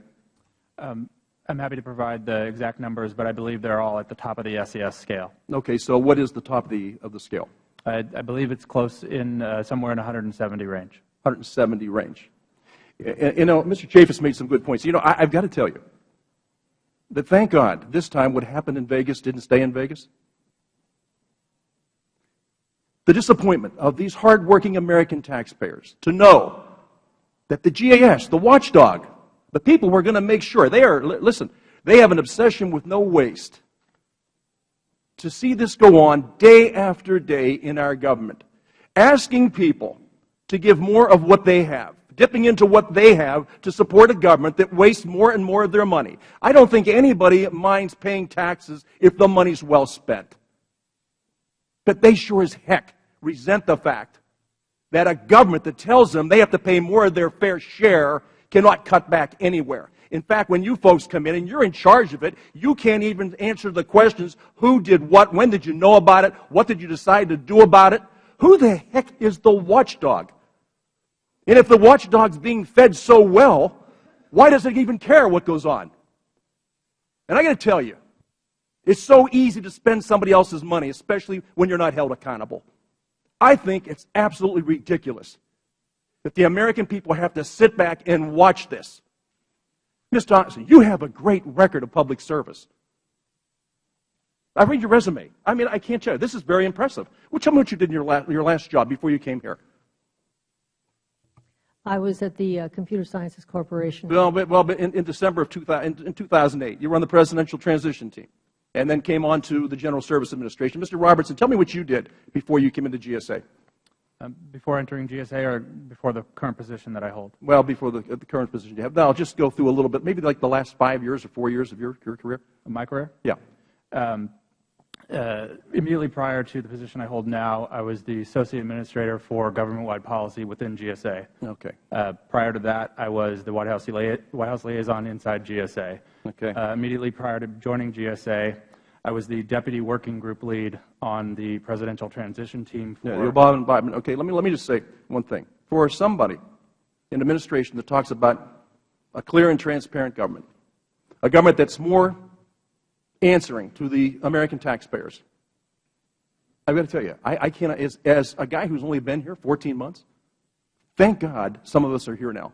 Because apparently you folks that have made a career out of spending taxpayer money have got some kind of a magic shield, or you stay inside this bubble that allows you to do those things without absolutely any feeling of wrongdoing. And to watch what's going on and watch those videos of what happened, and knowing that the people that I represent in Northwest Pennsylvania work hard, some of them 2 jobs. 2 jobs for mom, 2 jobs for dad to make ends meet. And they watch their tax dollars being spent and wasted in this way. It's an absolute shame to have to sit here in this meeting today and listen to that and watch as we take the fifth. Okay, fine, that's your constitution, right? Not sure, cloudy, murky, I don't know. It happened before in other administrations. All I was doing was kind of moving the ball up. It's pathetic. And I got to tell you, I can't tell you how disappointed I am. And with that, I yield back. I thank the gentleman. We now go to the gentleman from Massachusetts, Mr. Tierney. Thank you, Mr. Chairman. I mean, this outrage that we're hearing today is genuine, and it's bipartisan, and I don't need to feed into it anymore, except this notion that the GSA should act like private corporations. I don't think anybody's pleased when they see private corporations, Tyco, AIG, and others out there wasting their corporate money. The shareholders seem powerless to do much about it. Taxpayers should be upset about that because, of course, somebody's probably writing it off as a business expense. But 100% of this wasted money is on the taxpayer, and that's why people are so upset. It's not even mass. It's their taxpayers' money being wastefully spent. And I have a lot of government employees and GSA employees in my area that work hard every day. They work honestly and don't waste any money, haven't had a raise for a number of years, have their pensions attacked by about 15 bills down here as if they're the problem, when in fact it's these outlying situations that are just ridiculous. And I think it goes deeper and more systemic than just one individual on that. Let me ask you, the former administrator, you were actually nominated at what point in time by President Obama? I was nominated early in 2009. And at that time, is the position of the GSA administrator, was it vacant? There was no confirmed administrator. And it hadn't been for a couple of years, right? I believe I'm always bad with chronology. It had been maybe about a year and a half, maybe a year. A year and a half before you were nominated. How long between the time you were nominated and the time the Senate actually voted on your position? The Senate, I had my hearings in June of 2009, and I was voted unanimously in February 2010. So over 9 months? Yes. What was the delay? Sir, the Senate didn't entertain my confirmation and vote on it. So no permanent administrator in all that period of time. Now, you had worked as a chief of staff in the same agency in the 90s, is that correct? Yes, I had. So was this kind of activity, as far as you know, going on in the 90s? No. Tell me what the agency looked like in your mind in the 1990s when you were there. The agency is full of hardworking people delivering goods and services to the American people. It was an agency that was just emerging from the Klinger-Cohen legislative change for its mandate. And in the mid-1990s, it no longer was allowed to be a monopoly provider to the government, and it became a non-mandatory supplier. So the element of competition was introduced into GSA, which I think was a tremendous improvement in GSA in that it forced GSA to stand up and look at its customers and think about what it was delivering. It was a very exciting time at GSA. I want to read what you had in your written statement here. When you returned to the GSA in February of 2010, the agency was not the same as what you were just describing, I guess. A quarter of the executive positions were empty. Strategy was non-existent. Major customers viewed our partnership askance. Labor relations were acrimonious. The information technology infrastructure was inadequate. The schedules and other contract vehicles were burdensome. The Federal Acquisition Institute had atrophied. Government-wide policy lacked focus. And more expensive leasing portfolios had ballooned. So this was what you found different about the agency from the first time that you served there? Yes. Okay. And obviously that all bespeaks, I would think, from a lack of leadership, going through a rudderless sort of existence. And when you were finally sworn in, what did you start doing to try to right that ship? Worked very hard. The very first thing I really did was to try to begin to fill the executive slots. We needed leaders in those positions, and we needed them quickly. So that was literally my first effort. Who in that chain of command would have been responsible for knowing that the kind of behavior that we're here today about was occurring? The chain of command around this conference would have, it's a matrix. It would have been in the sense that it was in the Public Building Service. It was Jeff Neely as the Regional Commissioner reporting up to Bob Peck, who is the Commissioner of the Public Building Service. At the same time, it's a regional structure, and the Regional Commissioner reports to the Regional Administrator. There was no Regional Administrator there. Jeff Neely was dual-hatted, so he was essentially— He was watching himself. Yes, and he then, that regional administrator role reported into the senior counselor who reported to me. And did you set about trying to replace those people and put the right oversight people in charge there? We were filling the regional administrator slots. Yes, absolutely. I mean, it's hard to run an agency when nobody's watching anybody else and there's no oversight on that. And that's what strikes me as incredible here. So when this event happened and somebody on your staff reported it to Mr. Miller, was that the first time you were aware that this conduct had been going on?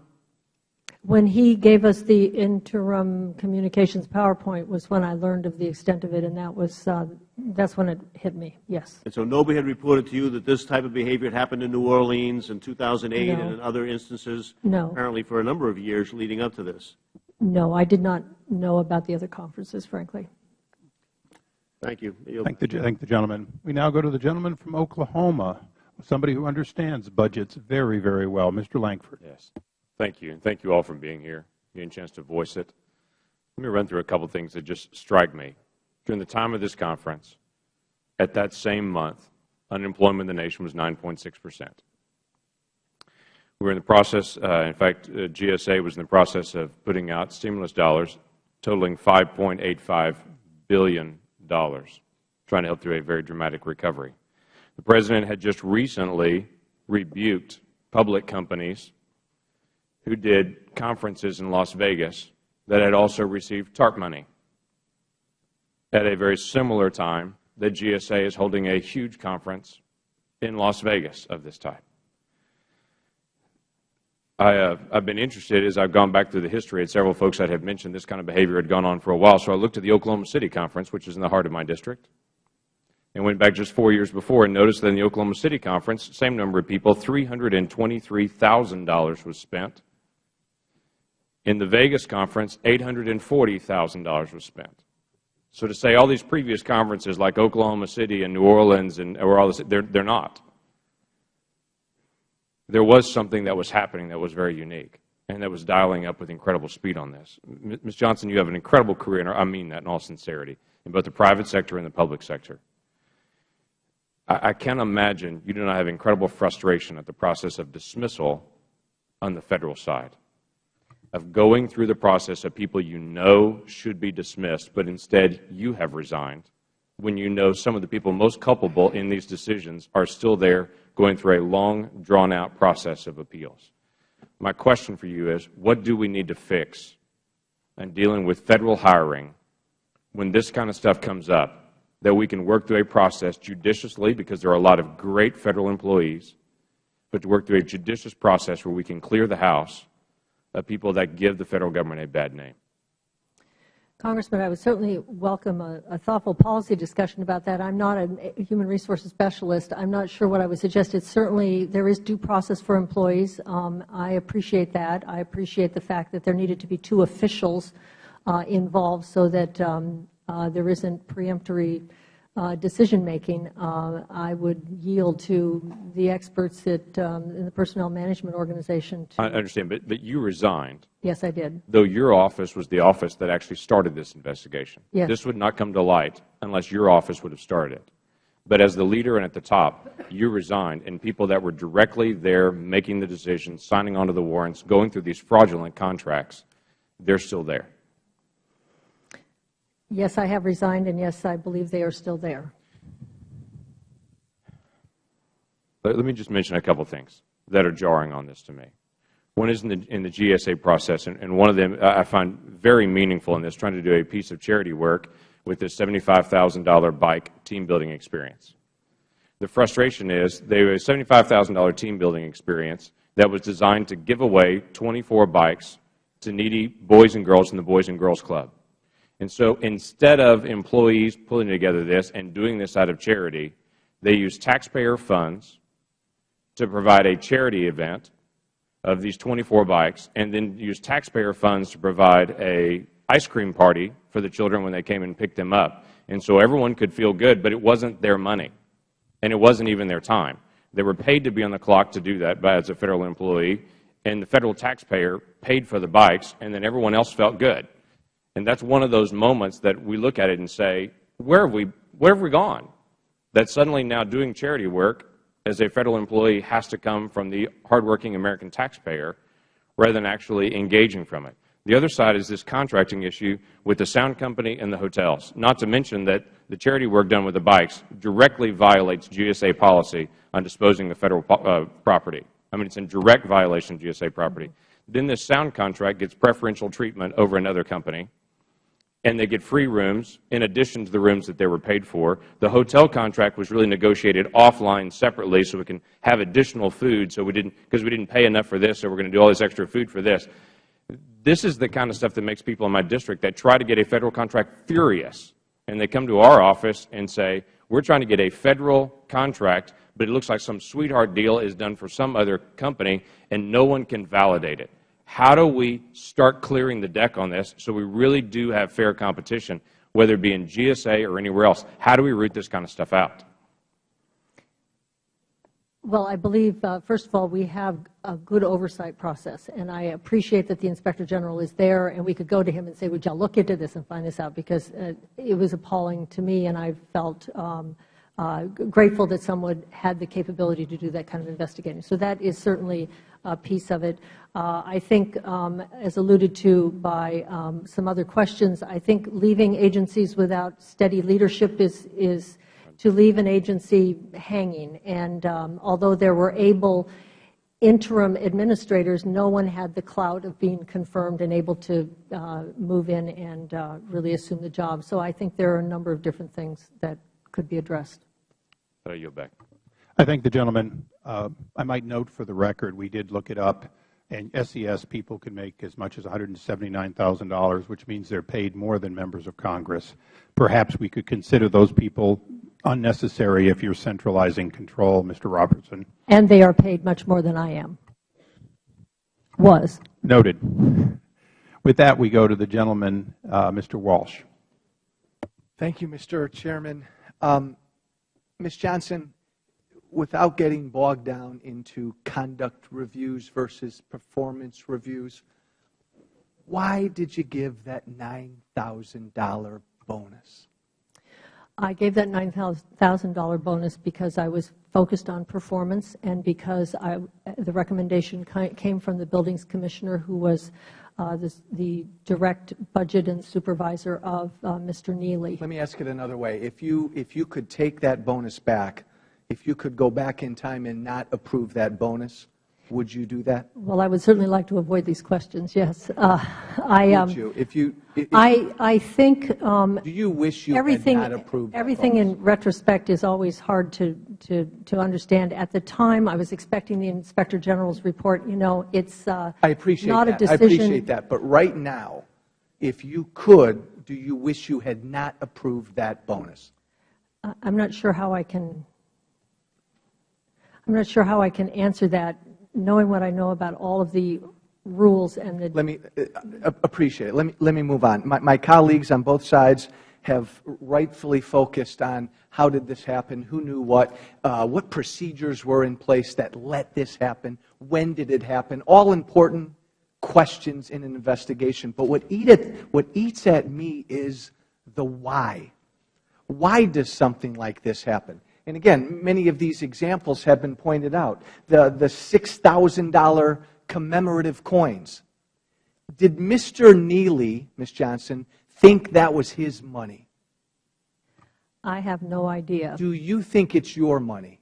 I do think it's my money. That's why I was so appalled, and that's why I resigned. You don't think that's your money? I believe the tax. I'm a taxpayer. It's my taxpayers' money. Taxpayers' money. The $8,000 spent on yearbooks.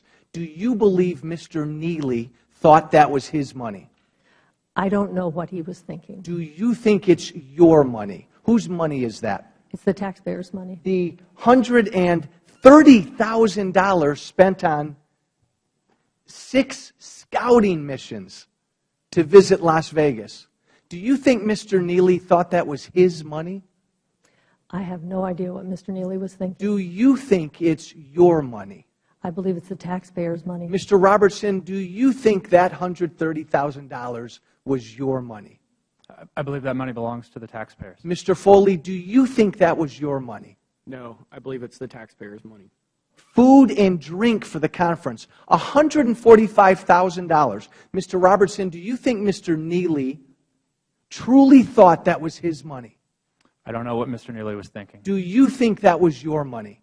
That money clearly belongs to the taxpayers. Mr. Foley, do you think Mr. Neely thought that was his money? I do not know what he was thinking. Do you think that was your money? No, it clearly belongs to the taxpayer. And I don't know you, and I respect your service, but why even joke? Why even joke about abusing taxpayer dollars? Why even do that? I mean, all my colleagues have said, rightfully, everybody knows what the American people are going through right now. Can't you imagine that for $6,500, the average struggling taxpayer out there could find something to do with that? For $8,000 for these souvenir yearbooks, do you think the average man or woman in any one of our districts today would know what to do with $8,000?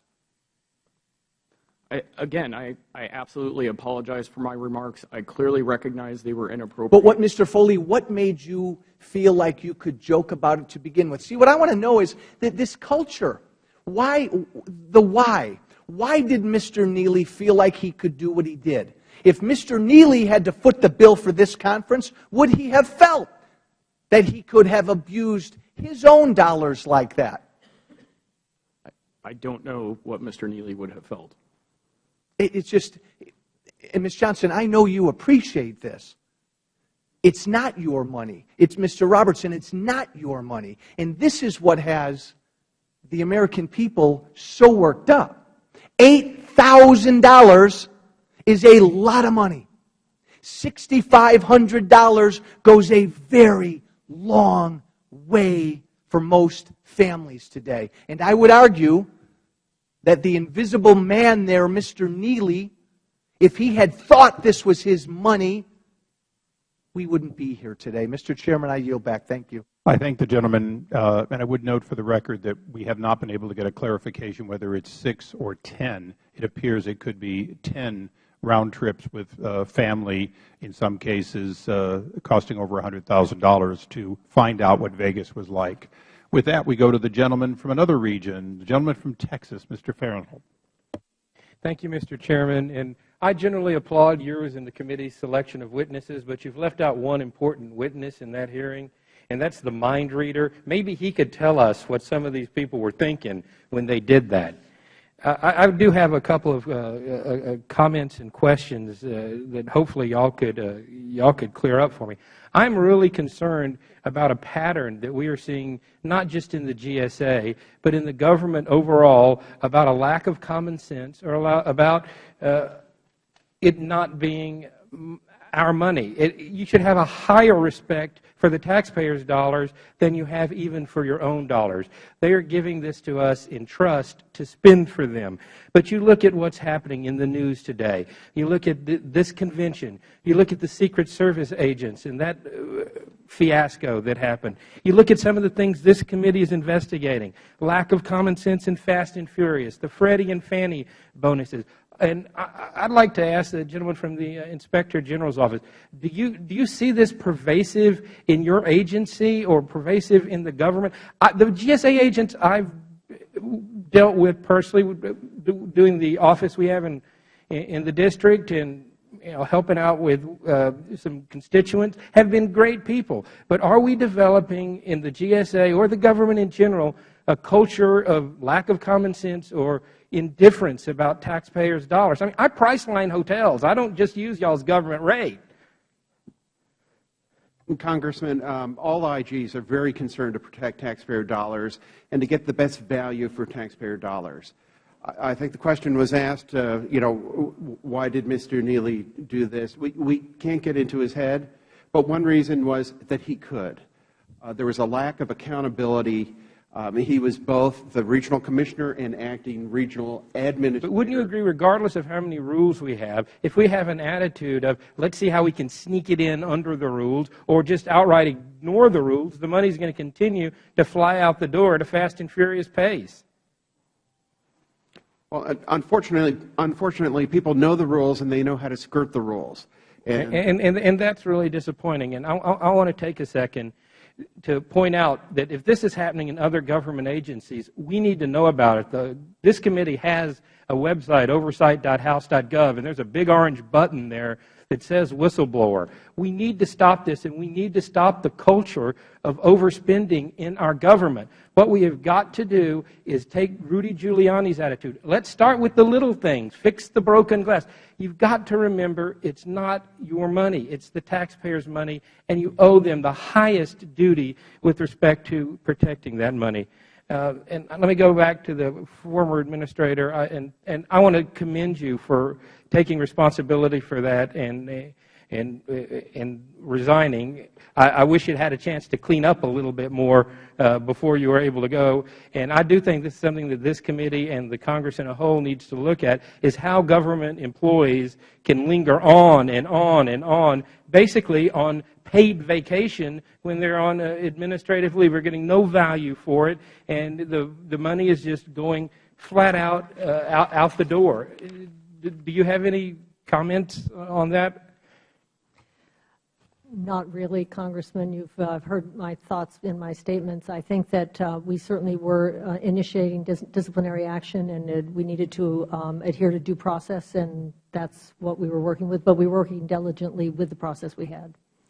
And I understand everybody's entitled to due process, and one of the reasons people choose to work for the government is to get away from employment at will. You have some rights with respect to the government, but I'm thinking we need to look, especially in cases of clear misconduct, that we need to be able to find a way to expedite this process.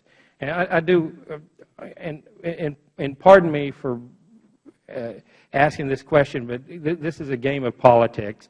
And some people have asked me, your resignation was timed with the day that this report came out. Was that coordinated with the White House or the President's campaign? Did you talk to anybody over there about that? It was certainly not coordinated with the campaign. I did inform the White House. We were in communication with the White House so that they would be aware of it. I mean, I was resigning from my White House appointment, and it was. Did the White House ask you to resign, or was that your decision? No, they did not. I chose to resign. And again, I commend you on having done the honorable thing there, and thank you for your public service. And I'm sorry you have to leave on this sour note. Thank you. Would the gentleman yield? Certainly. Just a quick follow-up. You knew this report was coming. You had 11 months between a scathing preliminary and the final. You resigned on the day it came out. When did you decide that you would resign? When did you first know that this report would look the way it did? I knew when I received the draft report that it would look that way because I had no quarrel with the IG. So you had 11 months warning? No, it was the 45 days, or from the time that they gave us the draft. About 60 days, okay. Yeah, I mean, it was someplace in there. And I knew that it was, so I knew what was in the report, and I did not contest it. I had no reason to. I accepted all the recommendations. Part of what we worked through, because I took the role of running our response myself, is understanding what our personnel rules were, what our legal positions were, and so on. And as that unfolded, it became clearer and clearer to me that we needed to do something very, I don't want to use the word dramatic, but we needed to make a very strong statement about how this was so appalling. So I decided to resign. I finally came to the decision in my own head about 3 or 4 days before I resigned, but I had thought about it for the entire 6 weeks. Thank you. The gentleman from New Hampshire, Mr. Gunta, is recognized for 5 minutes. Thank you, Mr. Chairman. I want to continue on this line of questioning. You said over that several-day period you had thought about resigning. Over the whole, well, the thought entered my head right away, was this something I needed to resign over? And I worked my way through what the discipline was for the various people involved, what other actions we could take, but I came to I was ready to sit down and write my resignation about 3 days before. Did you consult with your Chief of Staff on that? Yes. I mean, he understood my thinking, yes. Okay. What was your position, Mr. Robertson, in 2007? My position in 2007? Yes. In 2000, depending on what time in 2007, I held 2 jobs in the year 2007. Which were the 2? In the U.S. Senate and this body of the U.S. Congress. I was a legislative coordinator in the Senate, and then following that, I joined the presidential campaign for then Senator Obama. You were a legislative coordinator for a senator? Yes. Which senator? It was Senator Obama. Okay. So you went from working for Senator Obama as an LC to then working on the presidential campaign, to then working on transition, to then going to GSA, to then being Chief of Staff to GSA. Is that fair? After about 18 months inside GSA, yes. In 18 months, you went from an LC to a Chief of Staff. That's great.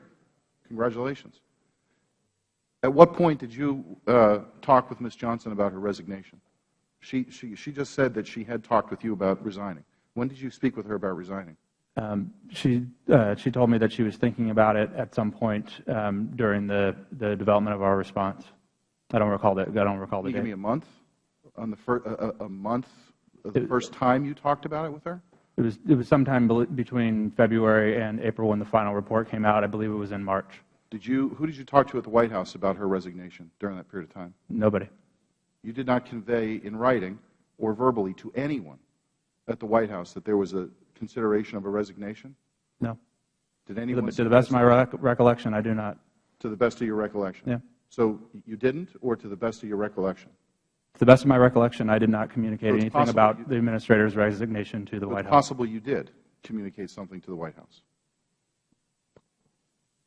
To the best of my recollection, I did not communicate anything about the Administrator's resignation to the White House. Did anyone from the White House talk to you in writing or verbally about the thought or the idea of Ms. Johnson resigning?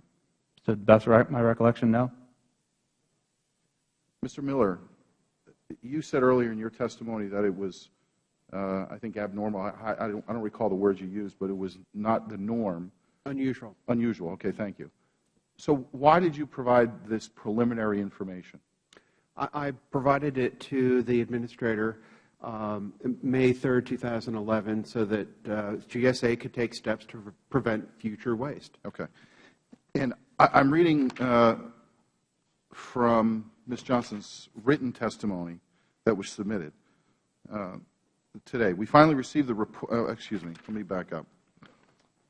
You had written, Ms. British shared these findings with 4 of us in May 2011. And you named the 4 people who were in that meeting, and according to your testimony, you were part of that meeting. Is that yes, accurate? the one I'm referring to. In your questioning, line of questioning with the chairman at the beginning of this hearing, you had stated, quote, I was aware of a PowerPoint slide deck, but I did not see it. Yet in your written testimony, so maybe you want to clarify, you said Ms. British shared these findings with the 4 of us in May 2011. The sentence prior to that says, I believe the Inspector General subsequently briefed her with a PowerPoint deck, yet you're saying you never saw the PowerPoint deck. So I want to be clear, if you saw that PowerPoint deck in May during that briefing? I have to apologize. It must be because I'm 59 years old, but I have no memory of seeing it. Okay. This is based on my memories. If I could see my schedule and jog them and think about what meeting I was in with the Inspector General, I might be able to recall something. But right now, I cannot recall. All right. The last point I want to get to. But we did have a discussion about it. Okay. Thank you. The last point I want to get to is the raise of Mr. Neely. I have this email dated November 5th, 2011, which is certainly significantly after you and others were briefed about this incident, this circumstance. And your email said, I spoke with Bob yesterday afternoon. I believe that's Bob. I would assume you're referring to Bob Peck. He's recommending a 4 based on the extent to which Jeff is achieving more results in leasing than anyone else and some other things which he didn't delineate. I could support that if the Steve Jobs message is dead clear. Next year, people have to have crackling good collaboration / people skills to get above a 3. I've made that adjustment in a couple of other cases this year. It has to be in the message like a fire siren. Yes on the bonus. He was also acting RA forever and a day. That's the entire body of the email sent by you to Susan Britta with a CC to Steve Leeds and Bob Peck regarding Mr. Neely's $9,000. I find it a little shocking that that would really be the only thing we have, the only correspondence we have. The fact that it looks like you cite 2 things. He's been an RA forever and a day, and secondly, that he's achieving more results in leasing than anyone else. Is there any kind of guideline or specific documentation that someone has to go through to determine if there are measurable outcomes and objectives that someone at this level is meeting the criteria in order to receive a bonus? The process involves the Performance Review Board, and I believe they had a fair amount of documentation. The Deputy Administrator was briefing me. She was briefing me fairly regularly, just verbally. We sit right next to each other. So she was informing me of their thinking and where they were wrestling with a recommendation and where they were pretty straightforward. There was a lot of dialogue. Do you still agree that he should have received this $9,000 bonus? Well, as the other congressman was asking, what would I do in hindsight, I still am not sure how to think about the 2 different expectations on me around assessing performance and conduct, and how much I would have interfered with a conduct review that I considered very serious if I had moved in a different direction with the performance process and made that less independent. Thank you. I yield back. Thank the gentleman. We now go to the gentleman from South Carolina, Mr. Gowdy. Thank you, Mr. Chairman. Mr. Miller, have you made a referral to the United States Attorney's Office? To the Department of Justice, yes. I hope it's a different group than the one that handled Fast and Furious, but you have made a referral? Indeed, yes. When did you make it? With a recommendation? Yes. You make recommendations for criminal charges, or just FYI forwarded? No, we recommended criminal charges. All right. Well, Mr. Chairman, the need for a hearing like this epitomizes our fellow citizens' frustration with government. They are absolutely convinced that we spend their money differently from the way that we would spend our own, and they are exactly correct. The rest of America cannot comprehend of a $44 breakfast. They are pouring generic brand cereal while you are eating a $44 breakfast. The rest of America would never conceive of a $7 Monte Cristo mini sandwich. And neither would you if you were spending your own money. You don't go out of your pocket and buy commemorative coins. I don't know anyone who does that. But we don't hesitate to spend taxpayer money on a trinket like that. Giving bicycles to indigent children is a wonderful idea. I hate that you robbed yourself of the satisfaction of knowing what it feels like to do it yourself instead of spending someone else's money to do it. The ostensible purpose of this hearing was to exchange ideas. You know, Alexander Graham Bell has this marvelous invention called a telephone. Or better yet, video conferencing. The notion that you have to spend $800,000 to exchange ideas is laughable and perhaps criminal. And the part that galls me the most is the hypocrisy of GSA not even following its own damn rules. You are so quick to make everyone else follow the rules, and you can't follow your own rules. You have an event planner on staff. That'll come as quite a surprise to most taxpayers. What will come as even more of a surprise is the fact that you didn't even use them. You paid somebody else to plan the event despite the fact that you have event planners at taxpayer salary. And the scouting trips. You know, Mr. Chairman, the tribes of Israel sent 12 scouts into the Promised Land before they decided to invade, and GSA has to send 15 to Las Vegas to check out a hotel. Do you not see the outrage in that, Mr. Robertson? Do you see it? Absolutely. This conference was outrageous.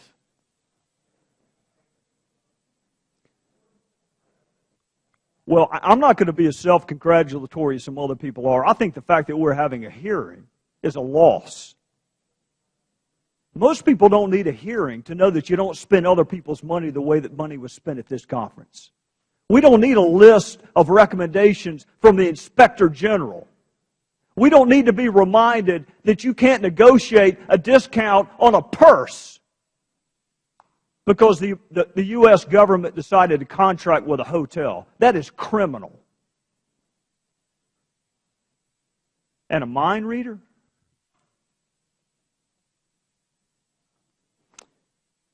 My guess is they will not need a mind reader to find out the American public has lost confidence in the institutions of government. And the response, I want indictments, Mr. Inspector General. That's a great way to get people's attention, an indictment. Not a memo, not corrective measure, an indictment. I went through your report and I wrote 25 times, what's the penalty? What's the penalty for doing what you found that they did? What is the penalty for negotiating a discount on a purse for your personal use because you work for the government and you steered work? What's the purpose? What's the penalty for tipping off a competitor of another bid? That sounds remarkably criminal to me, Mr. Inspector General.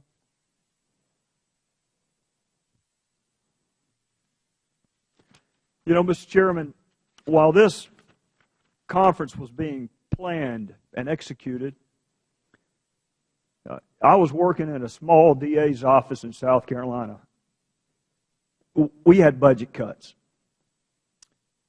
We had to furlough secretaries that are making $20,000 a year. We started a fund out of our own pocket to pay for kids' birthday presents. We never thought about spending taxpayer money on it. Working for the government is a sacred trust which you have blown. So instead of a team-building exercise, you might want to investigate a trust-building exercise because you have lost it. That concludes our first round. The gentleman's outrage, I think, is a bipartisan reflection of the entire first round. I'll be brief in the second round. There are a few things that weren't covered. So I recognize myself. Mr. Miller, Exhibit 2, a letter we have from Susan Britta that, although she was the original, if you will, provocateur that caused your investigation to begin, she writes, or actually, Ruth Cox, there's a question, wanted to know why the report had to be made public since she was told otherwise by Bob Peck.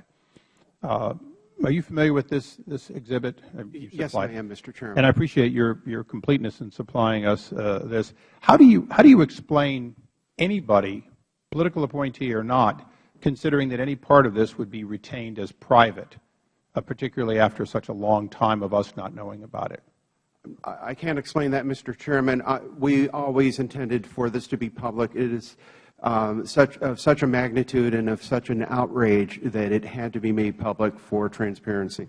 Well, I'd like to follow up on that because the ranking member and I regularly receive briefings from IGs. IGs, all 12,000 men and women and $2 billion budget, exist to a great extent for a liaison with this branch. I'm more than a little concerned. You've done a wonderful job. It's a comprehensive report, and it's going to change a lot of things throughout government. But if you had to do it again, when would you have briefed this committee, your primary committee for oversight? Well, Mr. Chairman, we wanted to nail down all the facts every which way before we put the report to print. I'm receiving your message that we should come to you sooner, much sooner than we have a draft report. The process was that we wanted to get something together quickly to warn the administrator and others so that they can stop further waste. We did that quickly and did it in May 2011. It took a long time to nail down the facts every possible way, and we got a final report to her in February. She requested an extension of an extra 30 days. I'm happy to talk with you about when we should bring these reports to you. These are sensitive reports. They do contain what we view as criminal conduct. Well, and I appreciate the criminal conduct, and obviously one of the concerns we have is we need to know from a reform standpoint, from an oversight standpoint, earlier, not later. I'll say this on the record to you, but in fact to all the IGs, the 70-plus and all the people that work for them. It's my intention to work with the ranking member to produce a guidance letter from this committee that would spell out an expectation. If that expectation, which is ordinary, we're going to try and be consistent with what often occurs. If that is not something that we see on a go-forward basis, then I will also draft legislation with the ranking member to try to codify in law. It has not been a problem in the past. I do find it exceptional. And by the way, good work. I'm not making any disparaging remark on the quality of your work. But it is highly unusual for us not to receive a heads-up much, much sooner, particularly when it would have allowed us, for example, the 23 letters I sent to other agencies, to begin looking at perhaps the effects of so much money being infused into the government. As you know, Earl Devaney and I worked closely. We were monitoring, through the stimulus funding, a plethora of possible areas in which so much money could in fact be misspent. And former IG Devaney, Chairman Devaney, and this committee worked constantly on this along with the Vice President. So while we were doing all of that, this would have been helpful. That's the only criticism. I'm going to close here with Mr. Robertson. You were previously liaison to essentially the White House, and I know the word administration versus White House versus President gets used loosely. So let's just take the largest question. In your role as, in fact, the communicator, not representing the administrator, but representing White House liaison, that role in which your job was to communicate, to have no surprises, nothing unknown to the people of the White House, both political and non-political. Wouldn't you ordinarily have reported something like this in that role? The role of the White House liaison is to onboard appointees into different offices in the executive branch agencies and departments. No, but here's the whole point. When you worked for Senator Obama, I'm sure your chief of staff told you no surprises for the senator, right? I don't remember having that conversation in the Senate. So you would have kept something like this that could embarrass the President? You would have kept it a secret when he was your boss as a senator? Or would you have told the chief of staff then? I don't know how to answer a hypothetical question. Well, no, this is not all that hypothetical. All of us on the dais, in fact, we have the same situation that Senator Obama has. So this is not something that's unusual. When you work for a member of Congress, it is almost a given that the one thing you don't do is let somebody be surprised with a scandal that occurs under their watch. Now, I'm going to ask you, because you still have your job. You're still a political appointee at the highest level. And as Ms. Johnson says, you're probably making less than the $179,000 that Mr. Neely is still making today. So I ask you again, During the time that you were White House liaison, wouldn't there be an expectation that you would inform people at the White House? During my time as White House liaison, I executed the duties assigned to me by my boss, the acting administrator at the time. So the word liaison doesn't mean anything? It means that the primary duty of the White House liaison is to onboard appointees into the executive branch agencies and departments. So you're telling me that the Obama administration doesn't use White House liaisons to communicate back and forth to keep the White House staff informed about things that heads up that may be significant? My role as White House liaison was to onboard the appointees into the executive branch agencies, my branch agency. When did you first become aware of this scandal? I had secondhand knowledge in May following the briefing that the IG gave to the administrator. It was mentioned to me that this was an ongoing investigation that existed. Since May of last year, more than a year, or approximately a year, have you talked to anyone in the administration outside of GSA that may have communicated it to anyone inside the White House or related areas? Do you mind repeating the question? I'm not. It's a fairly broad question. Did you, once you knew this terrible scandal, this waste, did you talk to any of your friends, associates, or other people employed either by the Office of the President or related areas within the administration? Did you communicate this to any of your sort of friends and family? I communicated to the appropriate people. Who are they? Who are the appropriate people? In my ongoing work as Chief of Staff to the Administrator inside GSA, I occasionally and sometimes on a regular basis communicate to the White House about the policy priorities inside GSA, as well as any issues within the agency that might impact administration priorities. To the best of your recollection, when did you first report this scandal to those people? To the best of my recollection, the first mention I made of the ongoing investigation by Brian, which I was not assigned. It's important to note that the administrator directly assigned the deputy administrator and the senior counselor to both the relationship with the IG as well as this specific investigation. And after becoming aware of the existence of the investigation, I mentioned it to a White House staffer that I worked with on a regular basis, among other things that I communicated to them about what was going on inside GSA. That was a pretty good answer, but the word "when" was in my question. I apologize, Mr. Chairman. That was sometime shortly after the May 2011 timeframe when I became aware that the IG had briefed Administrator Johnson. Okay. So you hear about it in May. You reported promptly to a staff person within the White House. I would say it was sometime after May, in the next several weeks. Within a few weeks? Yes. Who was that staff person? It was a member of the White House counsel's office that I work with on a regular basis as far as GSA issues go. I said who? It was a lawyer in the White House counsel's office. What's the name? Her name was Kim Harris. Kim Harris? Yes, sir. Okay. Thank you very much. I don't want to take this panel longer because we do have another panel. I appreciate the ranking member's indulgence of longer than would ordinarily be prudent, and I recognize the ranking member. Thank you very much, Mr. Chairman. Ms. Johnson, I'm sitting here and I've been just listening and watching, and trying to figure out some issues. First of all, I know that you are an honorable woman. I know that. And I know that you have a reputation for excellence.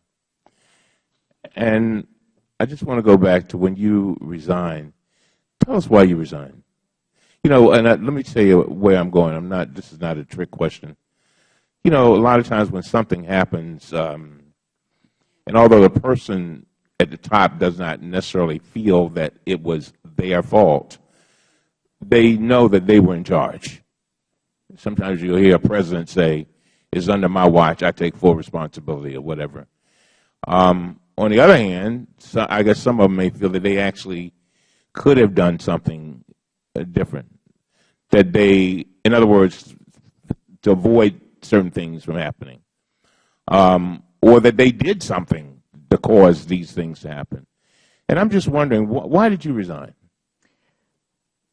Do you follow my question? Yes. I resigned because I wanted to step aside so that GSA could have some new leadership going forward.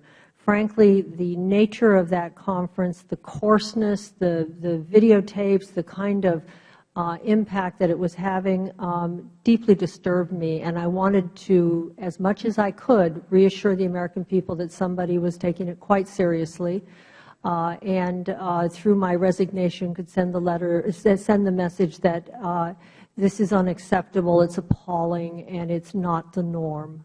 You know, as I listened to the way you came in and the delay in your confirmation, and when you came in and what you came into, you know, and then I watch you, and you said something that you probably don't even realize you said. As a matter of fact, you said it twice, and not necessarily in response to a question. You just volunteered this. I think it may have been the chairman that was asking you, but a comment was made about the salaries of certain employees, and you said, yeah, they make more than the administrator. You said it twice. Oh, yes, you did. I saw you.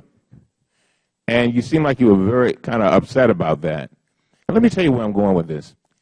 It seems like there's some things going on at GSA, and God knows I hope they're not going on in these other agencies, that are out of control. In other words, the administrator comes in, and there's some things that have been going on, and you know, I look at what we've read about what Mr.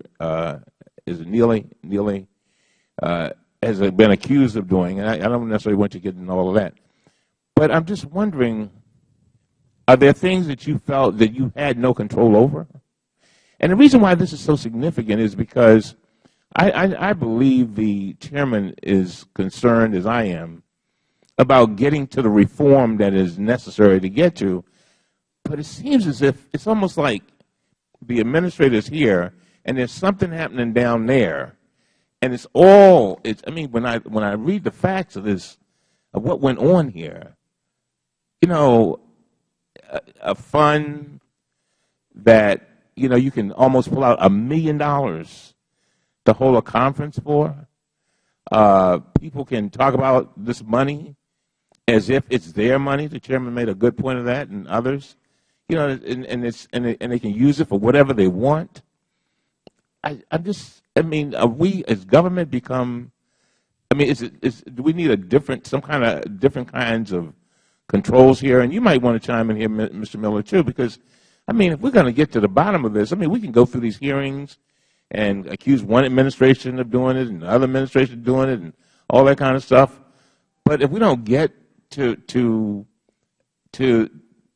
exactly controlling what's going on there, we'll never solve this problem. And so then 10 years from now, there'll be a new set of people sitting up here, and they won't be talking about a $900,000 event. They'll be talking about a $2 million event. So I mean, help us. I mean, you've written this wonderful report, Mr. Miller, and Ms. Johnson, am I reading you right? That you seem like I watch your expression. It's like, you know, really, this is what it seems like you're saying. You don't have to tell me, but it seems like you're saying, this really pisses me off. That not that you have to be here, but that you got these people who did these stupid things, did these greedy things, and I'm just pissed. But I was not in a position to control it. And I'm not trying to excuse you. I'm just trying to get to the bottom of this. I appreciate that. I appreciate that, Congressman. And I think that I alluded to what I do think is one of the issues that I would certainly welcome attention to, and that is to be sure that there is leadership in place in these organizations and that they aren't left in interim status too long. I think that's very hard. It's a very large, complicated organization. It takes time for a person even coming in to learn the organization. I was lucky I already knew a fair amount about it. But I think that the leadership aspect is a pretty important part of this story. Secondly, I think that with any large organization, you do need good management oversight. I had acted as an executive would, and I tasked various people with oversight, and there was a clear breakdown in the organization around that. Where I trusted, I needed to confront the fact that I had trusted, and it yielded this, and I resigned as a result. Mr. Miller, did you have a comment on this? Well, I've discussed some of these issues with Acting Administrator Tangherlini, and I know he's going to address you in a few minutes. I think I applaud him in taking stronger action to strengthen central office control over budgets of the regions. One reason they could spend this money was that their budgets weren't being, they didn't have accountability for their budgets. And so they could move money from the operations fund into a conference and use purchase cards and that sort of thing. And I believe Mr. Tangherlini will tell you that the CFO now will be able to see those transactions. There was I guess the regions had a lot of power and autonomy. And I know that Mr. Tangherlini is taking steps to have the Deputy Administrator take more active control and management of the regions. But I don't want to steal his thunder, so I'll let him. You don't have to steal his thunder, but let me just say this. I agree with the Chairman that I know there may be all kinds of reasons for not giving us some kind of heads up. But, you know, sometimes, who was the fellow in charge of making sure he oversaw the money? You mentioned his name. Devaney.